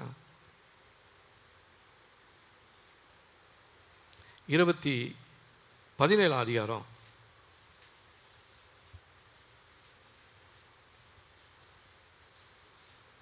14 20 வசனங்களை வாசிக்கலாம். 17 அதிகாரம் 14 வசனத்திலிருந்து 20வது வசனம் வரலும் வாசிக்கலாம். 246வது பக்கத்தில் இருக்குது. எல்லாம் எடுத்துட்டிங்களா? சேர்ந்து வாசிக்கலாமா? உன் தேவனாகிய கர்த்தர் உனக்கு கொடுக்கும் தேசத்தில் நீ போய் சேர்ந்து அதை சுதந்தரித்து கொண்டு அதில் குடியேறின பின்பு நீ என்னை சுற்றிலும் இருக்கிற சகல ஜாதிகளையும் போல நானும் எனக்கு ஒரு ராஜாவை ஏற்படுத்த வேண்டும் என்பாயானால் உன் தேவனாகிய கர்த்தர் தெரிந்து கொள்பவனையே உனக்கு ராஜாவாக வைக்க கடவாய். உன் சகோதரருக்குள் இருக்கிற ஒருவனையே ராஜாவாக ஏற்படுத்த கடவாய். உன் சகோதரன் அல்லாத அந்நியனை ராஜாவாக ஏற்படுத்தக்கூடாது. அவன் அநேக குதிரைகளை சம்பாதியாமலும் அநேக குதிரைகளை தனக்கு சம்பாதிக்கும்படி ஜனங்களை திரும்ப எகிப்திற்கு போக பண்ணாமலும் இருக்க கடவன். இனி அந்த வழியாய் நீங்கள் திரும்பி போக வேண்டாம் என்று கர்த்தர் உங்களுக்கு சொல்லுகிறார். அப்போது நீங்கள் போயிட்டு, இப்போ நான் விடுதலை பண்ணி எகிப்திலேருந்து உங்களை விடுதலை பண்ணி உங்களுக்கு விடுதலை கொடுத்துருக்குறேன், நீங்கள் போகிற பின்னாடி மற்ற தேசங்களை பார்த்துட்டு எங்களுக்கும் ஒரு ராஜா வேணும்னு நீங்கள் கேட்டிங்கன்னா இவங்க கேட்பாங்கன்னு ஆண்டவருக்கு தெரியும். அதே போல தான் இவங்க சவுலை தெரிந்து கொண்டாங்க. சவுல் யாரால் தெரிந்து கொள்ளப்பட்டவர்? தேவன் தான் அவரை காட்டினார். ஆனாலும் அவர் தேவனால் நியமிக்கப்படலை ஒரு ராஜாவா. தேவனால் நியமிக்கப்பட்ட ராஜா யார் தெரியுங்களா? தாவீது தான். அவர் தான் தன்னுடைய மனதுக்கு ஏற்றவனாக இருந்ததுனால அவனை ராஜாவாக மாற்றினார். அதனால் இப்போ என்ன சொல்கிறாரு, முதலாவது ராஜாவை தேவன் தெரிந்தெடுக்க வேண்டும், நீ தெரிந்தெடுக்கக்கூடாது. ராஜா வேணும்னா நீ என்கிட்ட வந்து கேளு, நான் என்ன பண்ண போகிறேன், நான் தான் செலக்ட் பண்ணி கொடுக்க போகிறேன். அப்போ ஆண்டவரால் செலக்ட் பண்ணதான சவுலே அவர் ஒரு காரியத்தில் கர்த்தருக்கு கீழ்ப்படியாமல் போயிட்டார். அதனால் நம்ம எதை செஞ்சாலும் நம்முடைய வீட்டில் தேவனுடைய சித்தத்திற்கு ஒப்பு கொடுத்து நம்ம செய்ய வேண்டும். ஒரு காரியத்தை நீங்கள் வாங்கினாலும் சரி, விற்றாலும் சரி, கட்டினாலும் சரி, இடித்தாலும் சரி, எதை பண்ணாலும் சரி, ஆண்டவர்கிட்ட கேளுங்க, அவருக்காக காத்துருங்க. கேட்டுட்டு ஆண்டவரே கேட்டுட்டேன், நீங்கள் கொடுத்துட்டீங்க சோத்தன்ட்டு நம்ம பாட்டுக்கு போய் செய்யக்கூடாது. பொறுமையோடு காத்திருக்க வேண்டும். அந்த காத்திருக்கிறதுல ஒரு பொறுமை மிகவும் அவசியமாக இருக்கிறது. தேவ சமூகத்தில் காத்துருங்க. ஆண்டவரே இந்த ராஜாவா இவரா அப்படின்னு நீங்கள் கேளுங்க, தேவனிடத்தில் கேளுங்க. அடுத்ததாக அந்த ராஜா அவன் இஸ்ரவேலில் ஒருவனாக இருக்க வேண்டுமே ஒழிய புறஜாதிகளில் இருக்கக்கூடாது. இங்கே ஜாதி வந்துருச்சே, அப்படின்னா இப்போ நம்ம விஷயத்துக்கு வருவோம். நம்ம இங்கே புற ஜாதிகள் அப்படின்னா மற்ற ஜாதிகள் ரட்சிக்கப்பட்டவர்களுக்கும் ரட்சிக்கப்படாதவர்களுக்கும் ஒரு வித்தியாசத்தை கர்த்தர் கொடுக்கிறார். ரட்சிக்கப்பட்டவர்கள் நாம் பரிசுத்த ஜாதி, ரட்சிக்கப்படாதவர்கள் புற ஜாதிகள். அதனால் நீ ஒருத்தனை தெரிந்து கொள்ள வேண்டும், ராஜாவாக தெரிந்து கொள்ளணும்னா அவன் ரட்சிக்கப்பட்டிருக்க வேண்டும். அதுதான் முதலாவது அவனுடைய தகுதி. தேவன் அவனிடத்தில் எதிர்பார்க்கிறது. ராஜாவா தலைவனாக ஒருத்தனை ஏற்படுத்தணும்னா கர்த்தர் என்ன சொல்கிறாரு? அவன் என்னை ஏற்றுக்கொண்டவனாய், ரட்சிக்கப்பட்டவனாய், ஞானஸ்நானம் எடுத்தவனாய், எனக்காக சாட்சி சொல்லுகிறவனாய், அப்படியேப்பட்டவனை நீ தெரிந்து கொள் அப்படின்னு சொல்கிறார். இப்போது நம்முடைய ஊழியத்திலையும் ஊழியக்காரர்களை நாம் தெரிந்து கொண்டிருக்கிறோம். தேவன் அவர்களை குறித்து ஒவ்வொருவரை குறித்தும் தேவன் எனக்கு தெளிவாக சொன்னார். அதன் அடிப்படையில் தான் நாங்கள் அந்த 4 பேரையும் நாங்கள் அவங்களுக்கு அந்த ஆர்டினேஷன் கொடுத்துருக்குறோம். அது நாங்களாக செய்யலை, தேவன் எங்களோடு பேசினார். அதற்காக ஜெபித்து கொண்டு இருந்தோம். கர்த்தர் அவர்களை காண்பித்தார். ஒவ்வொருத்தரை குறித்து அவங்க என்ன ஊழியம் செய்ய போகிறாங்க, எப்படிப்பட்ட ஊழியம் செய்ய போகிறாங்கன்னு எனக்கு தெளிவாக தெரியும். இன்றைக்கி அந்த 4 பேருக்கும் அவங்க ஊழியத்துக்கு அழைக்கப்பட்டிருக்கிறார்கள். அவங்க எந்த ஊழியம் செய்ய வேண்டும் என்று சொல்லி தேவன் அவர்களை குறித்து ஒரு திட்டம் வைத்திருக்கிறாரோ அந்த திட்டத்தை எனக்கு தேவன் தெளிவாக சொல்லியிருக்கிறார். அதன் அடிப்படையில் தான் கர்த்தர் அவர்களை வருகிற நாட்களில் அவளுக்காக வைத்திருக்கிற இடங்களில் அவங்க அதிகமாக தேவநாம மகிமைக்காக ஊழியம் செய்ய போகிறாங்க. இந்த கடைசி கால ஊழியத்தில் இவர்களையும் கர்த்தர் ஒரு பங்காக ஏற்படுத்தி இருக்கிறார். அதற்காக நாம் தேவனுக்கு நாம் நன்றி சொல்ல வேண்டும். ஹல்லேலூயா. அடுத்ததாக அவங்க என்ன பண்ணக்கூடாதான்? அநேக ரதங்களையும் குதிரைகளையும் உடைய படைகளை வைத்து கொள்ளக்கூடாது. அவங்க வச்சுக்கிட்டாங்கன்னா என்கிட்ட பெரிய ரதம் இருக்குது, என்கிட்ட இத்தனை குதிரை இருக்குதுன்னு அவங்க அதுலேயே நம்பிக்கையாக இருப்பாங்க. கர்த்தர் மேலே தான் அவங்களுடைய நம்பிக்கை இருக்கணும். வேறு யார் மேலேயோ, மனுஷன் மேலேயோ, வேறு யார் மேலேயோ அவங்களுக்கு நம்பிக்கையே இருக்கக்கூடாது. நிறைய பேர் சில ஸ்தாபனங்களில் அவங்க ஊழியம் செய்கிறவங்க ஸ்தாபனங்களை வேலை செய்வாங்க. ஆனால் ஸ்தாபனங்களை அதிகமாக நம்பிக்கிட்டே இருப்பாங்க. ஸ்தாபனங்களை நம்பாமல் கர்த்தர் எங்களை அழைத்திருக்கிறாரு, இந்த ஊழியத்தை கொடுத்துருக்கிறாரு. அவங்க கொடுத்தாலும் சரி, கொடுக்கலனாலும் சரி, நாங்கள் கர்த்தருக்காக அழைக்கப்பட்டிருக்கிறோம், கர்த்தரால் அழைக்கப்பட்டிருக்கிறோம், எங்களை நடத்த அவர் போதுமானவராக இருக்கிறார் என்று சொல்லி அந்த நம்பிக்கைக்குள்ளே வரணும். என்னுடைய செல்வின் இருக்கிறார் பார்த்தீங்களா, அவர் அப்படி தான். அவர் சின்ன வயசுலேயே அவர் ஆண்டவர் மிஷனரியாக அழைக்கிறேன்னு சொல்லி அவங்களோட பேசினார். அதற்காக அவர் நிறைய ட்ரைனிங்லாம் எடுத்துக்கிட்டே இருந்தார். வெறும் தரையில் தான் படுப்பார், தலையணை வச்சுக்க மாட்டார், பாய் இருக்காது. ஏன்னா மிஷனரியாக போனாங்க, எவ்வளோ கஷ்டம் இருக்குதுன்னு சொல்லிட்டு அவர் அப்படிலாம் ட்ரெயின் பண்ணிக்கிட்டே இருந்தார். அங்கே போய் ஒரு ஊழியத்தில் இது பண்ணும்பொழுது ஒரு குறிப்பிட்ட ஸ்தாபனம் அவரை நான் உங்களுக்கு தாங்குகிறேன், உங்களுக்கு மாதம் இவ்வளோ ஹெல்ப் பண்ணுவேன்னு சொல்லி அவர் அந்த ஸ்தாபனம் அவங்களுக்கு உறுதிமொழி கொடுத்துருந்துச்சு. அவர் இங்கே நம்ம சபையில் கூட இதை குறித்து சாட்சி சொன்னார். அப்போது அந்த ஸ்தாபனத்தில் ஒவ்வொரு மாதமும் சம்பளத்துக்காகவே அவர் என்ன பண்ணுவாராம், தன்னுடைய அந்த ஸ்தாபனத்துலேருந்து ஏதாவது போஸ்ட்மேன் ஏதாவது கொண்டு வராரான்னு பார்ப்பாராம். அங்கே ஒரு பிரச்சனை வந்துச்சு. அடுத்ததாக அவங்க அம்மா ரிட்டையர்ட் டீச்சராக இருந்தாங்க. அவங்களும் மாதம் ஏதோ ஒரு பணம் அனுப்பிச்சிட்டே இருப்பாங்க. அடுத்ததாக அவங்க அம்மா மேலே இவருடைய கண்ணு போச்சு, அம்மா எதாவது அனுப்பிச்சி விட்ருவாங்க இந்த மாதத்தில் அப்படின்னு. அங்கேயும் ஒரு பெரிய பிரச்சனை, அம்மா இறந்து போயிட்டாங்க. இப்போ எங்கே போய் கேட்குறது?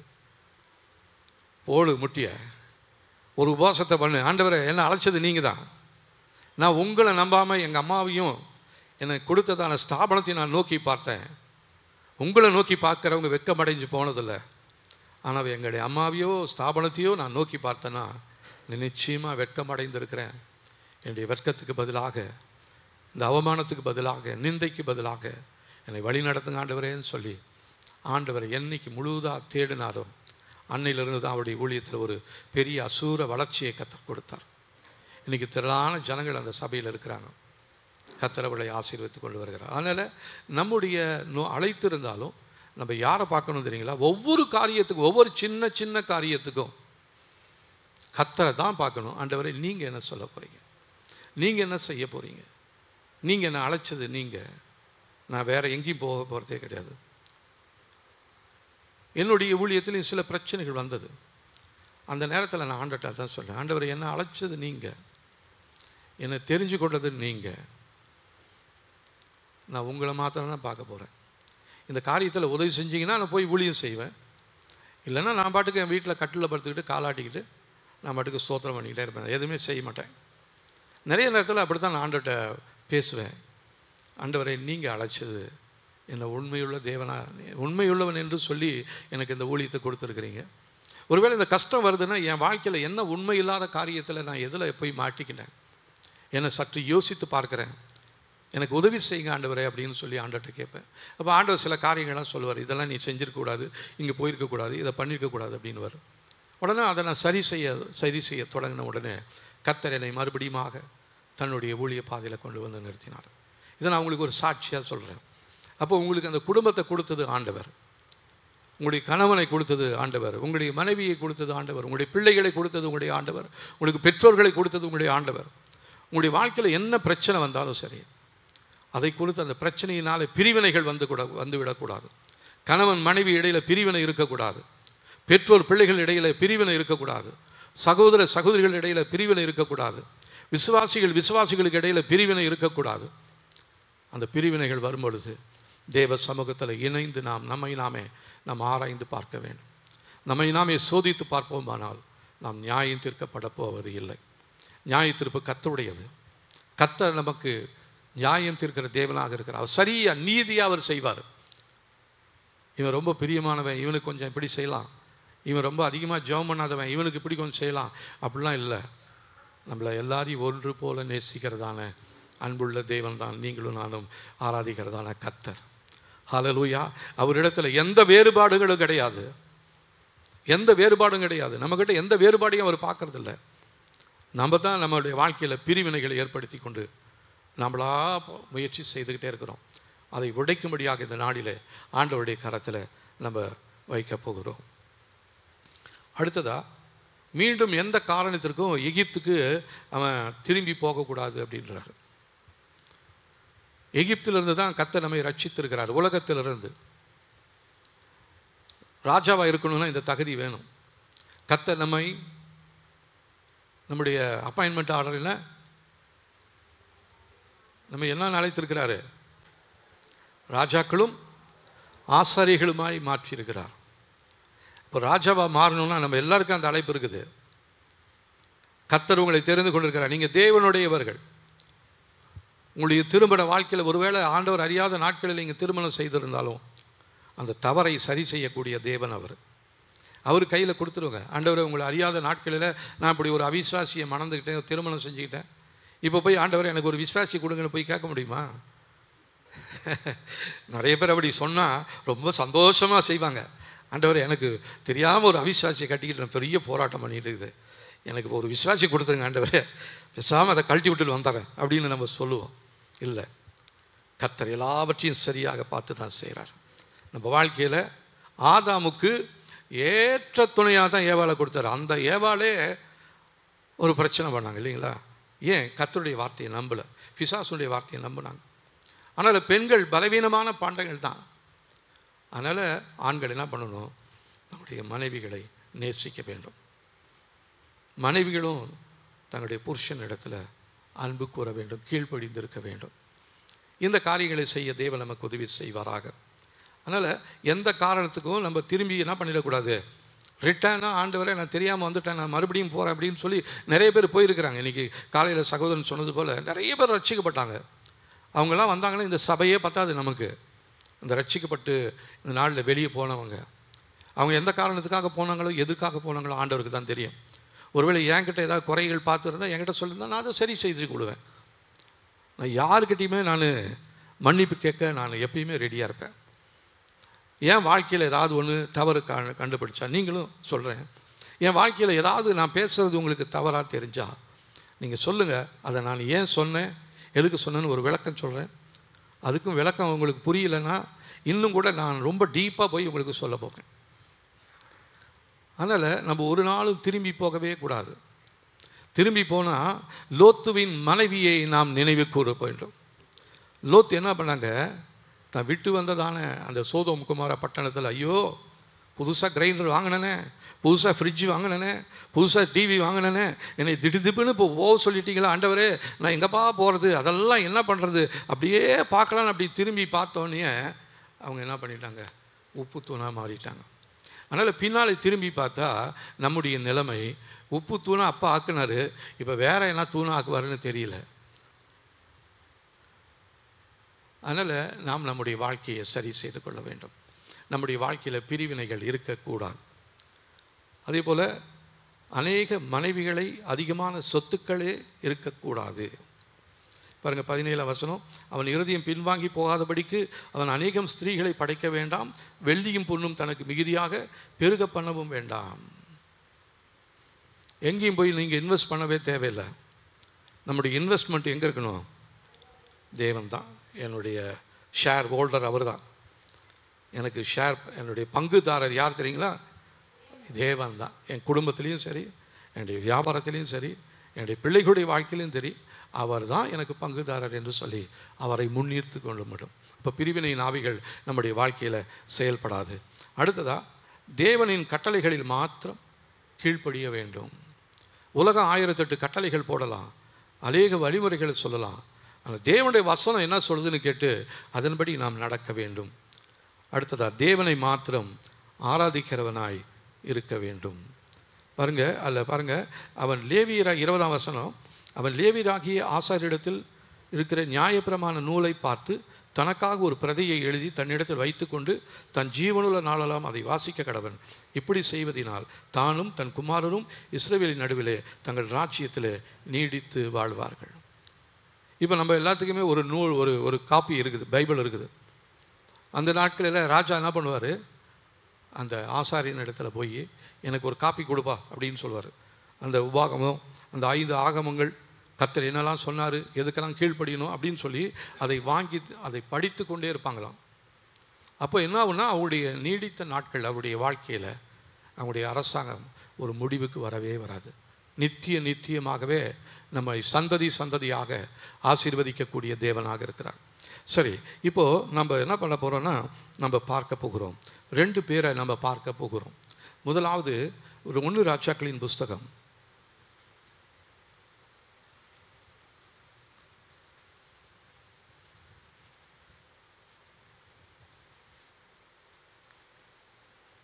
12ஆம் அதிகாரம்.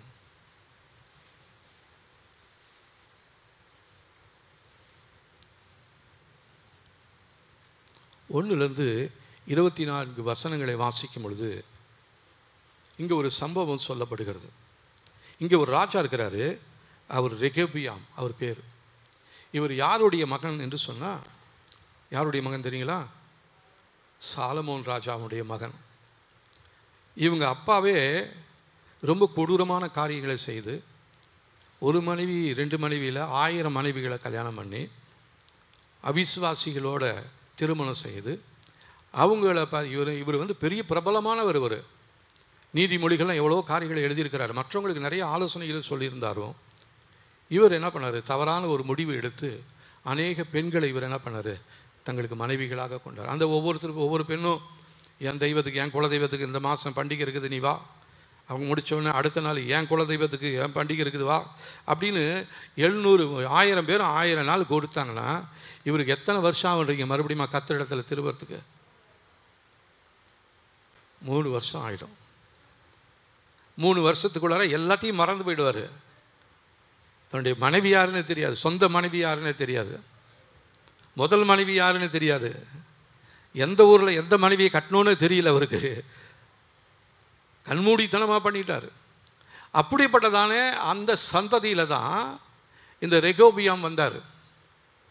இவர் ராஜாவாக வந்தார். பாருங்கள், அந்த 11ஆம் அதிகாரம் 43ஆம் வசனம்.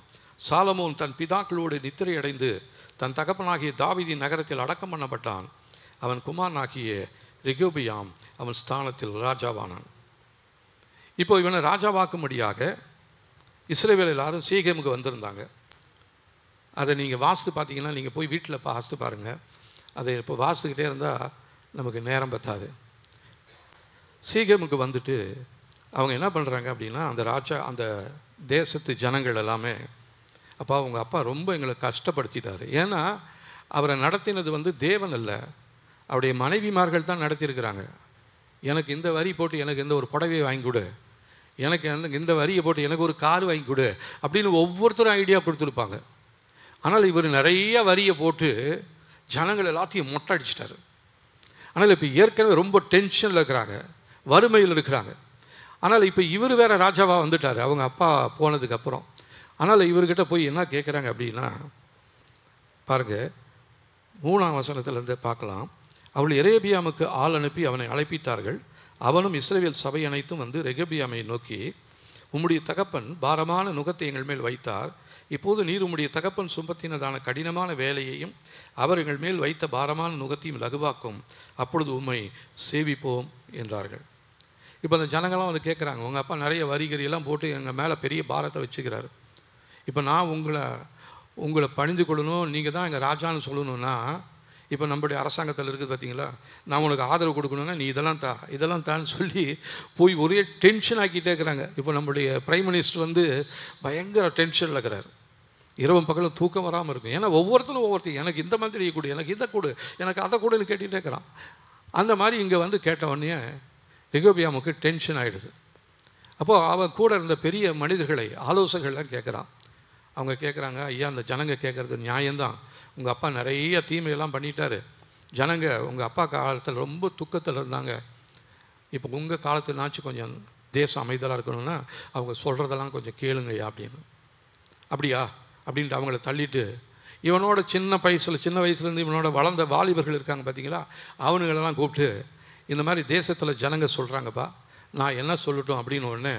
அப்போது 10ஆம் வசனம் பாருங்கள். அப்பொழுது அவனோடு வளர்ந்த வாலிபர் அவனை நோக்கி, உம்முடைய தகப்பன் எங்கள் நுகத்தை பாரமாக்கினார், நீர் அதை எங்களுக்கு லகுவாக்கும் என்று உம்மிடத்தில் சொன்ன இந்த ஜனத்திற்கு நீங்கள் சொல்ல வேண்டியது என்னவென்றால், என் சுண்டு விரல் என் தகப்பனாருடைய இடுப்பை பார்க்கிலும் பருமனாயிருக்கும். இப்பொழுதும் என் தகப்பன் பாரமான நுகத்தை உங்கள் மேல் வைத்தார், நான் உங்கள் நுகத்தை அதிக பாரமாக்குவேன். என் தகப்பன் உங்களை சவுக்குகளினாலே தண்டித்தார், நான் உங்களை தேள்களினாலே தண்டிப்பேன் என்று நீர் அவளோடு சொல்ல வேண்டும் என்றார்கள். இப்போ ராஜா 3 நாள் டைம் கொடுக்கப்போ 3 நாள் கழித்து வாங்கணும். இப்போ முதலாவது முதியர்கள் ஆலோசனை சொல்கிறாங்க. அவங்க ஆலோசனையை ஏற்றுக்கொள்ளலை. அவனோட வளர்ந்த பசங்களோட போய் கேட்குறாரு. அவங்க சொல்கிறாங்க, என் சுண்டு விரல் வந்து எங்கள் அப்பாவுடைய இடுப்பை பார்க்கலும் பெருசுன்றாங்க. அப்படின்னா எவ்வளோ கொடுமையான ஒரு வார்த்தை பாருங்கள். அகம்பாவத்தினால் அவர் சொல்கிறார், பெருமையினால் சொல்கிறாரு. அதனால் என்னாச்சு தெரியுங்களா, தேசத்தில் ஒரு பிரிவினை வந்து விட்டது. அதுவரை ஒன்றாக இருந்ததான இஸ்ரவேல் தேசம், வடபுறத்தில் இருந்து இஸ்ரவேலும் தென்புறத்தில் யூதா என்று 2 தேசங்கள் பிரிந்ததாய் மாறிவிட்டது. காரணம், இந்த மனிதன் தேவனுடைய வார்த்தையை பார்க்கல, தேவ ஜனங்களை நேசிக்கலை, தன்னுடைய இஷ்டத்திற்கு பதில் கொடுத்தாரு, பெருமையாக கொடுத்தாரு. அந்த பெருமை அவரை ராஜாவினுடைய ஸ்தானத்திலிருந்து தள்ளிவிட்டது. அந்த ஒரே ராஜ்யமாக இருந்ததான அந்த ராஜ்யம் பிரிந்ததினாலே ஜனங்கள் தங்களுடைய இஷ்டத்துக்கு போகும்படியாக, அதுக்கப்புறம் பார்த்தீங்கன்னா நிறைய தீர்க்கதரிசிகள் எல்லாமே இவங்களை குறித்து தான் எழுதுவாங்க. இஸ்ரவேலை குறித்தும் யூதாவை குறித்தும் தனித்தனியாக தீர்க்கதரிசிகள் புலம்பிக் கொண்டிருப்பாங்க. தேவனுடைய வார்த்தையை கேட்காம நீங்கள் இப்படி போயிட்டே இருக்கிறீங்களே, ஆனாலும் தேவன் அன்புள்ளவர், நீங்கள் மறுபடியும் திரும்பி வாங்க அப்படின்னு சொல்லி அவங்களோட பேசி கொண்டே இருக்கிறார். நம்ம அந்த கிளாஸில் நாங்கள் எடுக்கும் பொழுது, அந்த சிறிய தீர்க்கதரிசிகள் பெரிய தீர்க்கதரிசிகளை கொடுத்து எடுக்கும் பொழுது, நான் அந்த யோவேல் தீர்க்கதரிசியை கொடுத்து, ஓசியா தீர்க்கதரிசியை கொடுத்து நான் இந்த கடந்த நாட்களில் நான் எடுத்துக்கொண்டிருந்தேன் அந்த லெசனை. அப்போது அந்த ஓசியா என்ன பண்ணுறாரு தெரியுங்களா, அவருக்கு ஆண்டவர் ஒரு உதாரணம் சொல்கிறார். அவரையே ஒரு உதாரணமாக வைக்கிறார். நீ போய் ஒரு வேசியை நீ உனக்கு மனைவியாக ஏற்றுக்கொள். எவனாவது ஒருத்தன் செய்வான் அப்படி, ஆனால் இந்த ஓசியா செஞ்சார். அப்போ என்ன பண்ணால், இவர்கிட்ட வந்து 2 பிள்ளைங்களை பெற்றுட்டு மறுபடியுமா போய் தன்னுடைய பழைய ஆட்களோடு சேர்ந்துக்கிட்டா. அப்போ ஆண்டவர் என்ன சொல்கிறாரு, நீ அப்படியே போனாலும், எனக்கு விரோதமாக நீ துரோகம் பண்ணினாலும் நான் உன்னை மறுபடியுமா நேசிக்கிறேன்னு சொல்லி அந்த இஸ்ரவேல் தேசத்தை, யூதா தேசத்தை கர்த்தர் மறுபடியுமா அழைக்கிறார். அதே போல் இந்த நாட்களில், நாம் கடந்த நாட்களில் நம்முடைய வாழ்க்கையில் காணப்பட்ட பெருமை, தேவனுடைய வார்த்தைகளுக்கு கீழ்ப்படியாமல் நீங்களும் நானும் செய்த பாவங்களினாலே, ஒருவேளை பிரிவினை ஆவிகள் உங்களுடைய குடும்பத்தில், உங்களுடைய தேசத்தில், உங்களுடைய சந்ததியில், உங்களுடைய சமுதாயத்தில், உங்களுடைய பிள்ளைகளுடைய வாழ்க்கையில் வந்திருக்குமானால் சற்று உட்காந்து யோசித்து பாருங்கள். எந்த இடத்துல நான் தேவனுடைய வார்த்தையை கேட்க தவறிட்டேன், எந்த இடத்துல பெருமையின் ஆவி என்னை பிரித்து விட்டது அப்படின்னு சொல்லி ஆண்டவர்கிட்ட ஒப்பு கொடுங்க. பிரிந்து போயிருக்கிற குடும்பங்கள் இன்னும் பிரிந்துக்கிட்டே இருக்க வேண்டாம். தயவு செய்து ஒரு சின்ன பிரச்சனை இருந்துச்சுன்னா அந்த பிரச்சனையை உடனே ஒட்டுமடியாக நீங்கள் உடனே போய் உங்களுடைய எதிராக இருக்கிறதான உங்களுடைய மனைவியோடையோ, உங்களுடைய புருஷனோடையோ, உங்களுடைய பிள்ளைகளோடையோ போய் ஒட்டி கொள்ளும்படி உங்களை தயவாய் கேட்கிறேன். சின்ன வீரலாக இருக்கும். அதை அப்படியே பேசி பேசி பேசி பேசி பேசாமல், சாப்பாடு செய்யாமல், ஒழுங்காக கீழ்ப்படியாமல், அப்படியே செய்ய செய்ய செய்ய அந்த பிரிவின், அந்த சின்ன கோடு மாதிரி இருக்கிற அந்த பிரச்சனை பெரிய பிரச்சனையாக வந்து சுவரே கீழே விழுந்து இடிஞ்சு போயிடும். நீங்கள் இருக்கிற வீடே இடிஞ்சு போயிடும், பாலாக போயிடும். அதான் தேவன் சொல்கிறாரு, தனக்கு தானே பிரிந்திருக்கிற எந்த ராஜ்யமும் எந்த குடும்பமும் பாலாய் போய்விடும். பாலாய் போகக்கூடாது, இடிந்து போகக்கூடாது. ரெகொபியாமுடைய வாழ்க்கையில் ஏன் அவன் அந்த அரசாங்கத்தை இழந்தான்? அவனுடைய தகப்பன் வழியாய் வந்ததால் அந்த சுதந்திரத்தை ஏன் இழந்தான்? தாவீதுக்கு ஆண்டவர் கொடுத்ததால் அந்த வாக்குத்தத்தத்தில் எப்படி அவர் மாறினார்? வாக்குத்தத்தத்தில் உண்மையுள்ள தேவன் தாவீதுக்கு சொன்னார், உன் சந்ததியே எல்லாத்தையும் நான் என்ன பண்ண போகிறேன், ராஜாவை மாற்றுவேன்னு சொல்லி ஆண்டவர் வாக்கு பண்ணாரா? ஆனால் அவருடைய மகன் அவன் விபச்சாரம் பண்ணி அவன் தேவனுக்கு பிரியமில்லாத காரியங்களை செய்தான். அவனுடைய பேரன் ரெகொபியாம் தனக்குள்ள இருக்கிற பெருமையின் ஆவியினால, தேவனுடைய வார்த்தைகளுக்கு கீழ்ப்படியாததினால அந்த இடத்துல ஒரு பெரிய பிரிவினை வந்து அந்த இடத்துல ஒரு பெரிய நஷ்டம் வந்துடுச்சு. ஆனால் இப்போ நான் என்ன சொல்கிறேன்னா, உங்களுடைய குடும்பத்தில் சின்ன ஒரு பிரச்சனை வந்துச்சுன்னா அதை உடனே சரி செய்து போய் ஒருவரோடு ஒருவர் நீங்கள் ஒப்புரவாக வேண்டும், ஒட்டி கொள்ள வேண்டும். பிரச்சனை இருக்கும் பொழுது பேச பேச பிரச்சனை பெருசாகிக்கிட்டே இருக்கும். அதனால் பேசுகிறத விட்டுட்டு நீங்கள் 2 பேரும் இணைந்து கர்த்தரோட பேச ஆரம்பிங்க. ஆண்டவரே, எங்கள் வாழ்க்கையில் இந்த பிரிவினை வந்ததற்கு காரணம் எங்களுடைய வாழ்க்கையில் உங்கள் வார்த்தைக்கு நாங்கள் கீழ்ப்படியலை, எங்களுக்குள்ளே இருக்கிற பெருமையின் ஆவி எங்களை அந்த காரியத்தில் சரி செய்ய முடியாதபடிக்கு எங்களை பிரித்து போயிட்டுருச்சு. ஆண்டவரே, எங்களை ஒற்றுமையாக்குங்க, ஒப்புரவாக்குங்கன்னு சொல்லி உங்களுடைய கணவனோடோ மனைவியோடோ பிள்ளைகளோடோ பெற்றோர்களோடோ நீங்கள் ஒப்புரவாக்கும் பொழுது உங்களுடைய வாழ்க்கையில் இருக்கிற பிரிவினையின் வல்லமையை கர்த்தர் எடுத்து போட்டுருவார். ஹல்லேலூயா. நான் சொல்கிறது புரியுதுங்களா? அப்போது இந்த பிரிவினையின் வல்லமை ஏன் வந்துச்சு ரெகொபியாமுக்கு? அவன் தேவனுடைய வார்த்தைகளுக்கு கீழ்ப்படியலை, பெருமையின் ஆவி அவனுக்குள்ளே வந்துருச்சு. சுயமாக சொன்னான். அவன் சொன்னான், என் தகப்பனுடைய சுண்டு விரலை பார்க்கலும் என் இடுப்பு, என் தகப்பனுடைய இடுப்பை பார்க்கலும் என் சுண்டு விரல் ரொம்ப பெருசுன்னு சொன்னான். எதை நம்பி சொன்ன நீ? எதை நம்பி சொன்ன? நிறைய வீடுகளில் பார்த்தீங்கன்னா பிரச்சனை வரும். எங்கள் அம்மா வீட்டில் அப்படி இருந்துச்சு தெரியுமா, எங்கள் வீட்டில் எப்படி இருந்துச்சு தெரியுமான்னு பேசின உடனேயே அவங்க என்ன சொல்லுவாங்க, அப்போ உங்கள் அம்மா வீட்டுக்கு போயிடு, நீ இதை சொல்லணுன்னு தான் நான் பார்த்துட்டு இருந்தேன், நான் போகிறேன் அப்படின்னு உடனே பொட்டி கட்டிட்டு போயிடுவாங்க. நிறைய குடும்பங்கள் இப்படி தான் பிரச்சனை இருக்குது. இந்த பிரச்சனையை நம்முடைய வாழ்க்கையில் குடும்பத்தில் இருந்து அகற்ற தேவன் போதுமானவராக இருக்கிறார். அவருடைய வார்த்தைகளுக்கு நம்ம கீழ்ப்படிவோம். பணிவிடை செய்யும்படியாக பணிவான இணக்கத்தோடு நாம் ஒருவரை ஒருவர் நேசிக்க போகிறோம். இந்த பிரசங்கத்தெல்லாம் கல்யாணத்தில் தான் செய்வோம், ஆனால் இன்றைக்கி சபைகளிலும் செய்கிறோம். தேவன் உங்களுடைய திருமண வாழ்க்கையை ஆசீர்வதிப்பார். கர்த்தர் உங்களுக்கு கொடுத்தது உங்களுடைய மனைவியோடு இன்பமாக இருக்கணுன்றதுக்காக தான் கர்த்தர் உங்களுடைய மனைவியை கொடுத்தார். புருஷனை கொடுத்தது, புருஷன் வீட்டில் போய் நீங்கள் ஆசீர்வாதமாக இருக்கணும் தான் புருஷனை உங்களுக்கு கொடுத்துருக்கிறார். ஆனால் இந்த நாட்களில் பிள்ளைகளை கர்த்தர் கொடுத்துக்கிறார், உங்களுக்கு சுதந்திரமாக கொடுத்துருக்கிறாரு. அந்த சுதந்திரத்தை அந்நிய காரியமாக பார்க்கக்கூடாது. நிறைய பேர் பிள்ளைகளை குறித்து ஒரு கவலையே இல்லாமல் இருக்கிறோம். ஆகவே இந்த நாட்களிலே நம்முடைய குடும்பத்தை குறித்து, மனைவியை குறித்து, கணவனை குறித்து, பிள்ளைகளை குறித்து, தேவன் உங்களுக்கு ஆசீர்வாதமாக இருக்கும்படி கொடுத்துருக்கிற தொழிலை குறித்து உங்களுக்கு ஒரு நம்பிக்கை வேணும், ஒரு உணர்வு வேணும். அதில் எந்த பிரச்சனை வந்தாலும் சரி உடனே சரி செய்யும்படியாக நம்ம ஜெபிக்க வேண்டும். ஒருத்தரோடு ஒருத்தர் போய் ஒப்புரவாக வேண்டும். கர்த்தர் நம்மை ஆசீர்வதிக்க போகிறார். அடுத்ததாக இன்னொருத்தரை குறித்து நம்ம வாசிக்க போகிறோம். இவர் பேர் அப்சலோம். இவர் தாவீதின் ராஜாவுடைய மகனாக இருந்தார். இவரை குறித்து பார்க்கும் பொழுது 1 சாமுவேலின் புஸ்தகத்தில், இதை நீங்கள் குறித்து வச்சுக்கோங்க, வீட்டில் போய் வாசிங்க. 15ஆம் அதிகாரத்திலேருந்து 18ஆம் அதிகாரம் வரலும் நீங்கள் வாசித்து பார்த்தீங்கன்னா இவர் என்ன பண்ணுறாருன்னு தெரியும். அப்சலோம் தன்னுடைய தகப்பனுக்கு விரோதமாக அவர் என்ன பண்ணுறாருன்னா தன்னுடைய தேசத்தை பிரிக்கிறார். அந்த தேசத்தின் வாசற்படியில் போய் நின்று கொண்டு யாராவது தேசத்தில் ராஜா கிட்ட நியாயத்துக்காக போனால் இவர் என்ன பண்ணுவார் தெரியுங்களா? அவர்களை கூப்பிட்டு, இவர் ராஜா கிட்ட போகாது, உங்களுக்கு சரியான நியாயம் கிடைக்காது, என்கிட்ட வா, நான் ராஜா மகன் தான், நான் உங்களுக்கு சரியாக செய்வேன் அப்படின்னு சொல்லி ஆலோசனை கொடுத்து அந்த தேசத்தையே பிரிச்சிடறான். அப்போ அங்கேருந்து ஒருத்தன் சொல்கிறான் தாவீதுக்கிட்ட, உங்கள் மகன் பண்ணுறது உங்களுக்கு தெரியுமா? அவன் உங்களுக்கு விரோதமாக ஒரு பெரிய தேசத்தையே மாற்றிக்கிட்டு இருக்கிறான். பெரிய ஜனங்க அவன் பக்கத்தில் போயிட்டே இருக்கிறாங்க, உங்களை கைவிட்டுட்டாங்க. ஏன்? தாவீது தன்னுடைய குமாரனை குறித்து ஒரு அறிவில்லாமல் இருந்துட்டான். அவங்க குடும்பத்தில் நடந்ததான தவறுகள், தாவீதுடைய வாழ்க்கையில் செய்ததான பாவம், அதுலேருந்து பழி வாங்கும்படியாக கர்த்தர் அவனுடைய குமாரனை எடுத்து நிறுத்துறாரு. தாவீதுடைய வாழ்க்கையில் சரியில்லாமல் போயிடுச்சு. அவனுடைய மகனும் அதற்கு தன்னுடைய தகப்பனுக்கு விரோதமாக செய்கிறான். அதனால் அங்கே என்னாச்சு தெரியுங்களா, தாவீது ராஜா நல்ல திடகாத்திரம் உள்ளவர், பெரிய கோலியாத்தையே அடித்து வீழ்த்தினவர். அவரை கொடுத்து சொல்கிறாரு, தாவீது கொன்றது, சவுல் கொன்றது 1000, தாவீது கொன்றதோ 10000 என்று சொல்லி பேர் எடுத்ததான இவர் பயந்து தன்னுடைய மகனை பார்த்து பயந்து ஓட ஆரம்பிச்சிட்டார். அதனால் என்னாச்சுன்னா தேசத்தில் ஒரு பிரிவினை வந்துடுச்சு. ஆகவே இந்த நாட்களில் நம்முடைய வாழ்க்கையில் காணப்படுகிற பயம், கர்த்தருக்கு கீழ்ப்படியாத இருக்கிற காரியங்கள், கர்த்தருக்கு விரோதமான பாவங்கள், இது எதுவாக இருந்தாலும் நம்முடைய வாழ்க்கையிலும் பிரிவினையின் வல்லமை வெளியே வந்துடும். அது நம்மை துரத்தும். யாரும் நமக்கு விரோதமாக வர வேண்டிய அவசியம் இல்லை. நம்முடைய குடும்பத்திலேயே ஒரு விரோதியை கர்த்தர் எழுப்புவார், ஒரு விரோதியை கர்த்தர் அனுமதிப்பார். உங்களோட வேலை செஞ்சுட்டு இருந்தவனே உங்களுக்கு விரோதமாக எழுந்துடுவான்.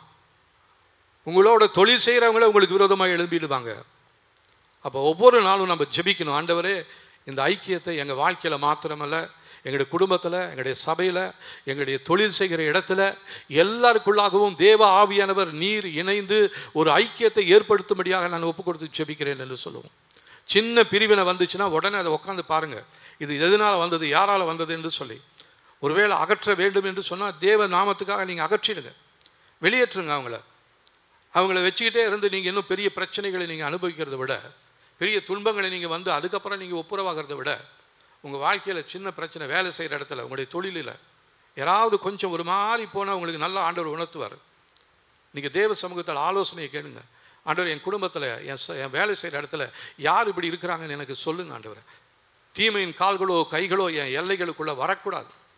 அதற்காக தான் நம்ம ஜெபம் பண்ணுறோம். ஜெபம் பண்ணாலும் நம்ம அப்படியே பார்க்கணும், என் எல்லைகளுக்குள்ளே எந்த தீமையின் கரங்கள், எந்த தீமையின் கால்கள் இருக்கிறது. அது இயேசுவின் நாமத்தில் என்னை விட்டு அகற்றி போடுகிறேன் என்று சொல்கிறவங்க, அந்த அகற்றி போடக்கூடியதான அந்த முயற்சியும் நீங்கள் எடுக்க வேண்டியதாக இருக்கிறது. இல்லை என்று சொன்னால் உங்களுடைய வியாபாரத்தில், தொழிலில், குடும்பத்தில், எல்லையில் பிரச்சனைகள் வரும், பிரிவினைகள் வரும். உங்களுடைய வியாபாரமோ, உங்களுடைய குடும்பமோ, உங்களுடைய சந்ததியோ அது பாழாய் போய்விடும். அதனால் நாம் என்ன பண்ண போகிறோம் அப்படின்னா, இந்த நாட்களில் இதை உணர்ந்து கொண்டு பிரிவினை நாவிகள் என்ற எல்லைகளுக்குள்ளே, குடும்பத்துக்குள்ளே எங்கே இருக்குதோ அதை எங்களுக்கு காண்பியும் ஆண்டவரே, அதை நாங்கள் வெளியேற்றுகிறேன் என்று சொல்லி நம் தேவ சமூகத்தில் ஜெபிக்க வேண்டியது மிகவும் அவசியமாக இருக்கிறது. இத்தகைய செயல்பாடுகள் நம்முடைய வாழ்க்கையிலிருந்து விட்டு வெளியேற வேண்டும். இயேசு உலகத்தில் இருந்த நாட்களில் தாழ்மை குறித்தும் ஐக்கியத்தை குறித்தும் யோவான் எழுதின சுவிசேஷத்தில் அவர் ஒரு வார்த்தையை சொல்கிறார் பாருங்க. யோவான் எழுதின சுவிசேஷம் 17ஆம் அதிகாரம் 20 23 வசனங்களை நாம் வாசிக்கும் பொழுது இயேசு கிறிஸ்து செய்கிற ஜெபம். யோவான் 17:20 வாசிக்கலாம். எல்லாரும் எடுத்துக்கங்க. நான் இவர்களுக்காக வேண்டிக் கொள்ளுகிறதும் அல்லாமல் இவருடைய வார்த்தையினால் என்னை விசுவாசிகளுக்காக வேண்டிக் கொள்கிறேன். அவர்கள் எல்லாரும் ஒன்றாய் இருக்கவும், பிதாவே நீர் என்னை அனுப்பினதை உலகம் விசுவாசிக்கிறதற்காக நீர் என்னிலேயும் நான் உம்மிலேயும் இருக்கிறது போல அவர்கள் எல்லாரும் நம்மில் ஒன்றாய் இருக்க வேண்டிக் கொள்கிறேன். நாம் ஒன்றாய் இருக்கிறது போல அவர்களும் ஒன்றாய் இருக்கும்படி நீர் எனக்கு தந்த மகிமையை நான் அவர்களுக்கு கொடுத்தேன். ஒருமைப்பாட்டில் அவர்கள் தேறினவர்களாக இருக்கும்படி என்னை நீர் அனுப்பினதையும் நீர் என்னில் அன்பாய் இருக்கிறது போல அவர்களும் என் அன்பாய் இருக்கிறதையும் உலகம் அறியும்படிக்கு நான் அவர்களிலும் நீர் என்னிலும் இருக்கும்படி வேண்டிக் கொள்ளுகிறேன். இப்போ இந்த இடத்துல இயேசு கிறிஸ்து ஐக்கியத்தை குறித்து சொல்லுகிறார். இந்த ஐக்கியம் உலகத்தில் இல்லை, ஆனால் கர்த்தருடைய கிருபையினால் நமக்குள்ளாக இந்த ஐக்கியத்தை ஏற்படுத்த ஆவியானவர் போதுமானவராக இருக்கிறார்.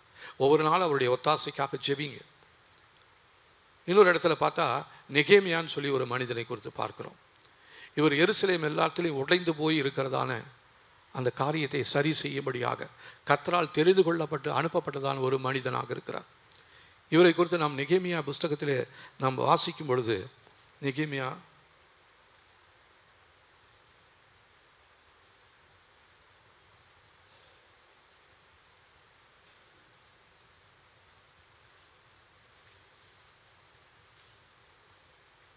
2ஆம் அதிகாரம்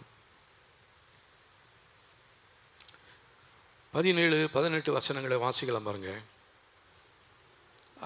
அவர் வரும்பொழுது அந்த எருசலேம் நகரம் எப்படி இருக்குன்னா இடிபட்டு இருக்கிறது, வாசல்களெல்லாம் சுட்டரிக்கப்பட்டு இருக்கிறது.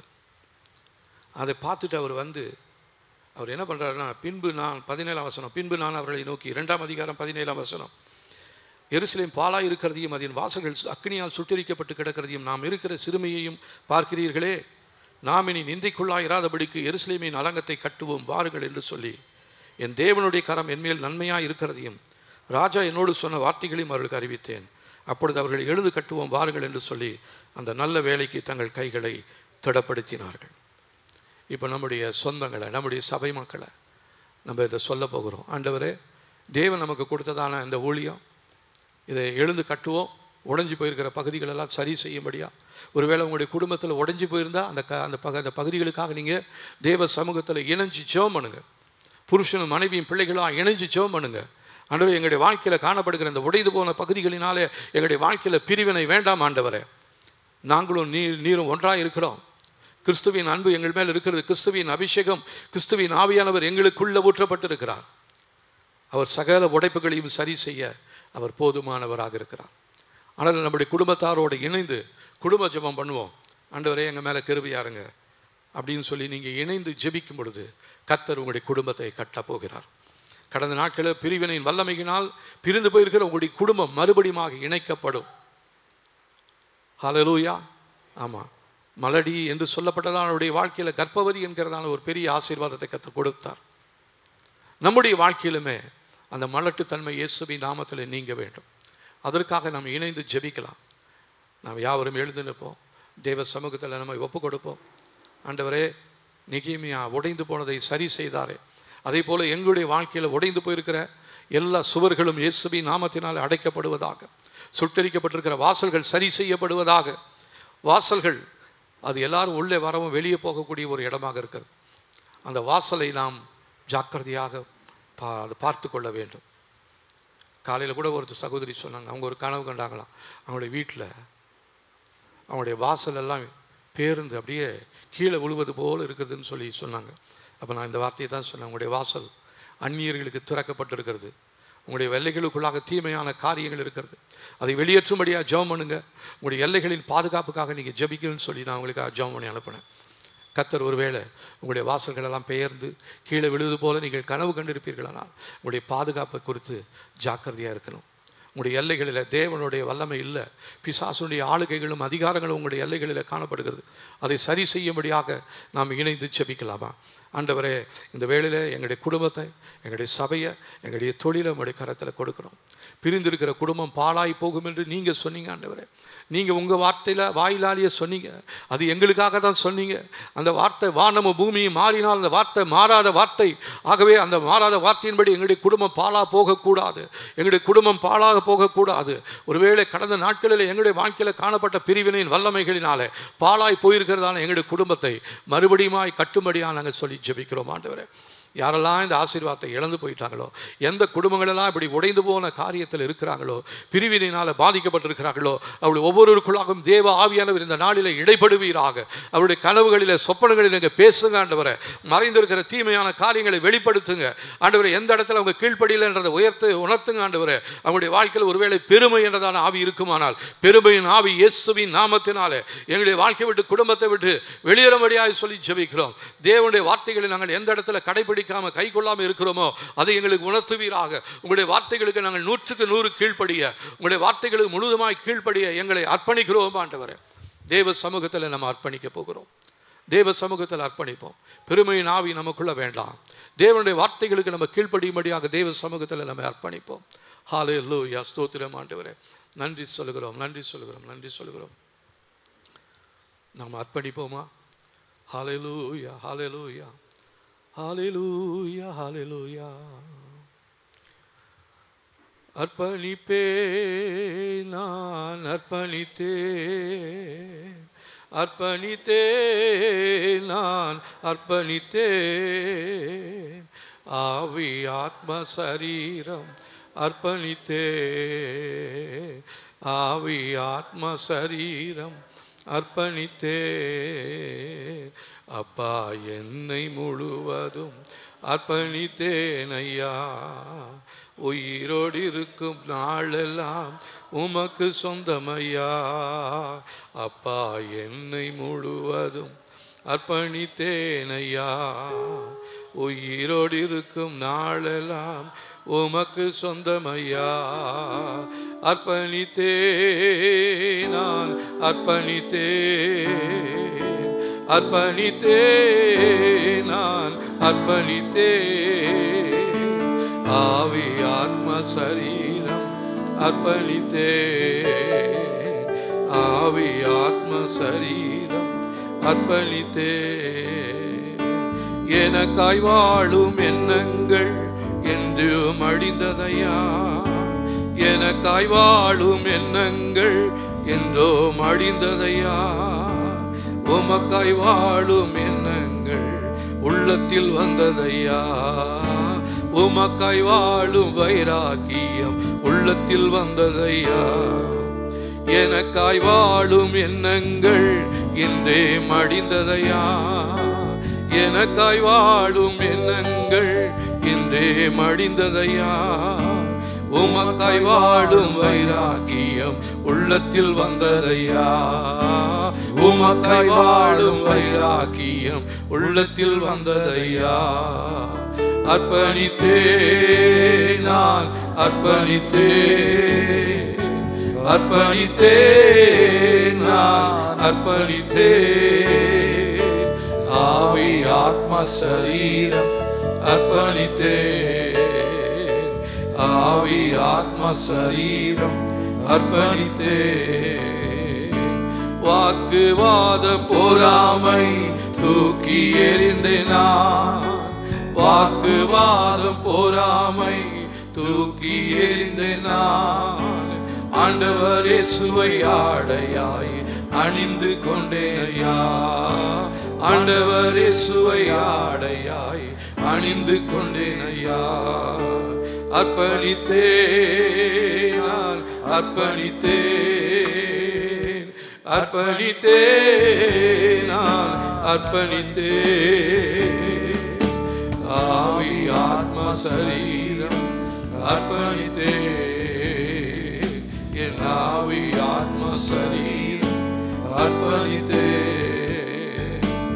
உலக பெருமை சிற்றின்பம் உதறி விட்டேனையா. உலக பெருமை சிற்றின்பம் உதறி விட்டேனையா. கசப்பு வெறுப்பு காயங்கள் கடந்து போனதையா.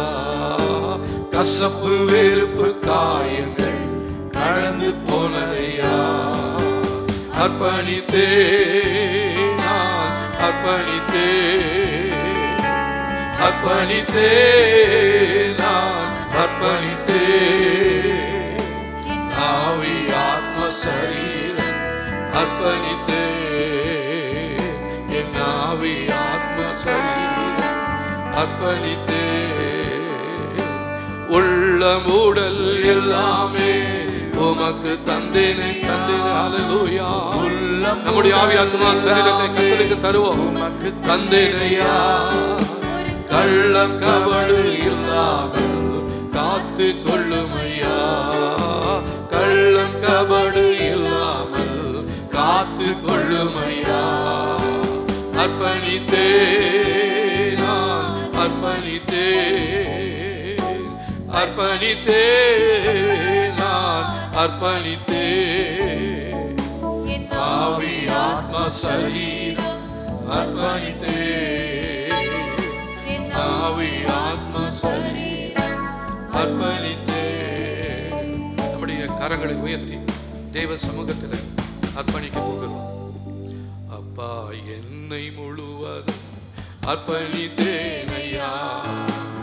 உயிரோடு இருக்கும் நாளெல்லாம் உமக்கு சொந்தமையா.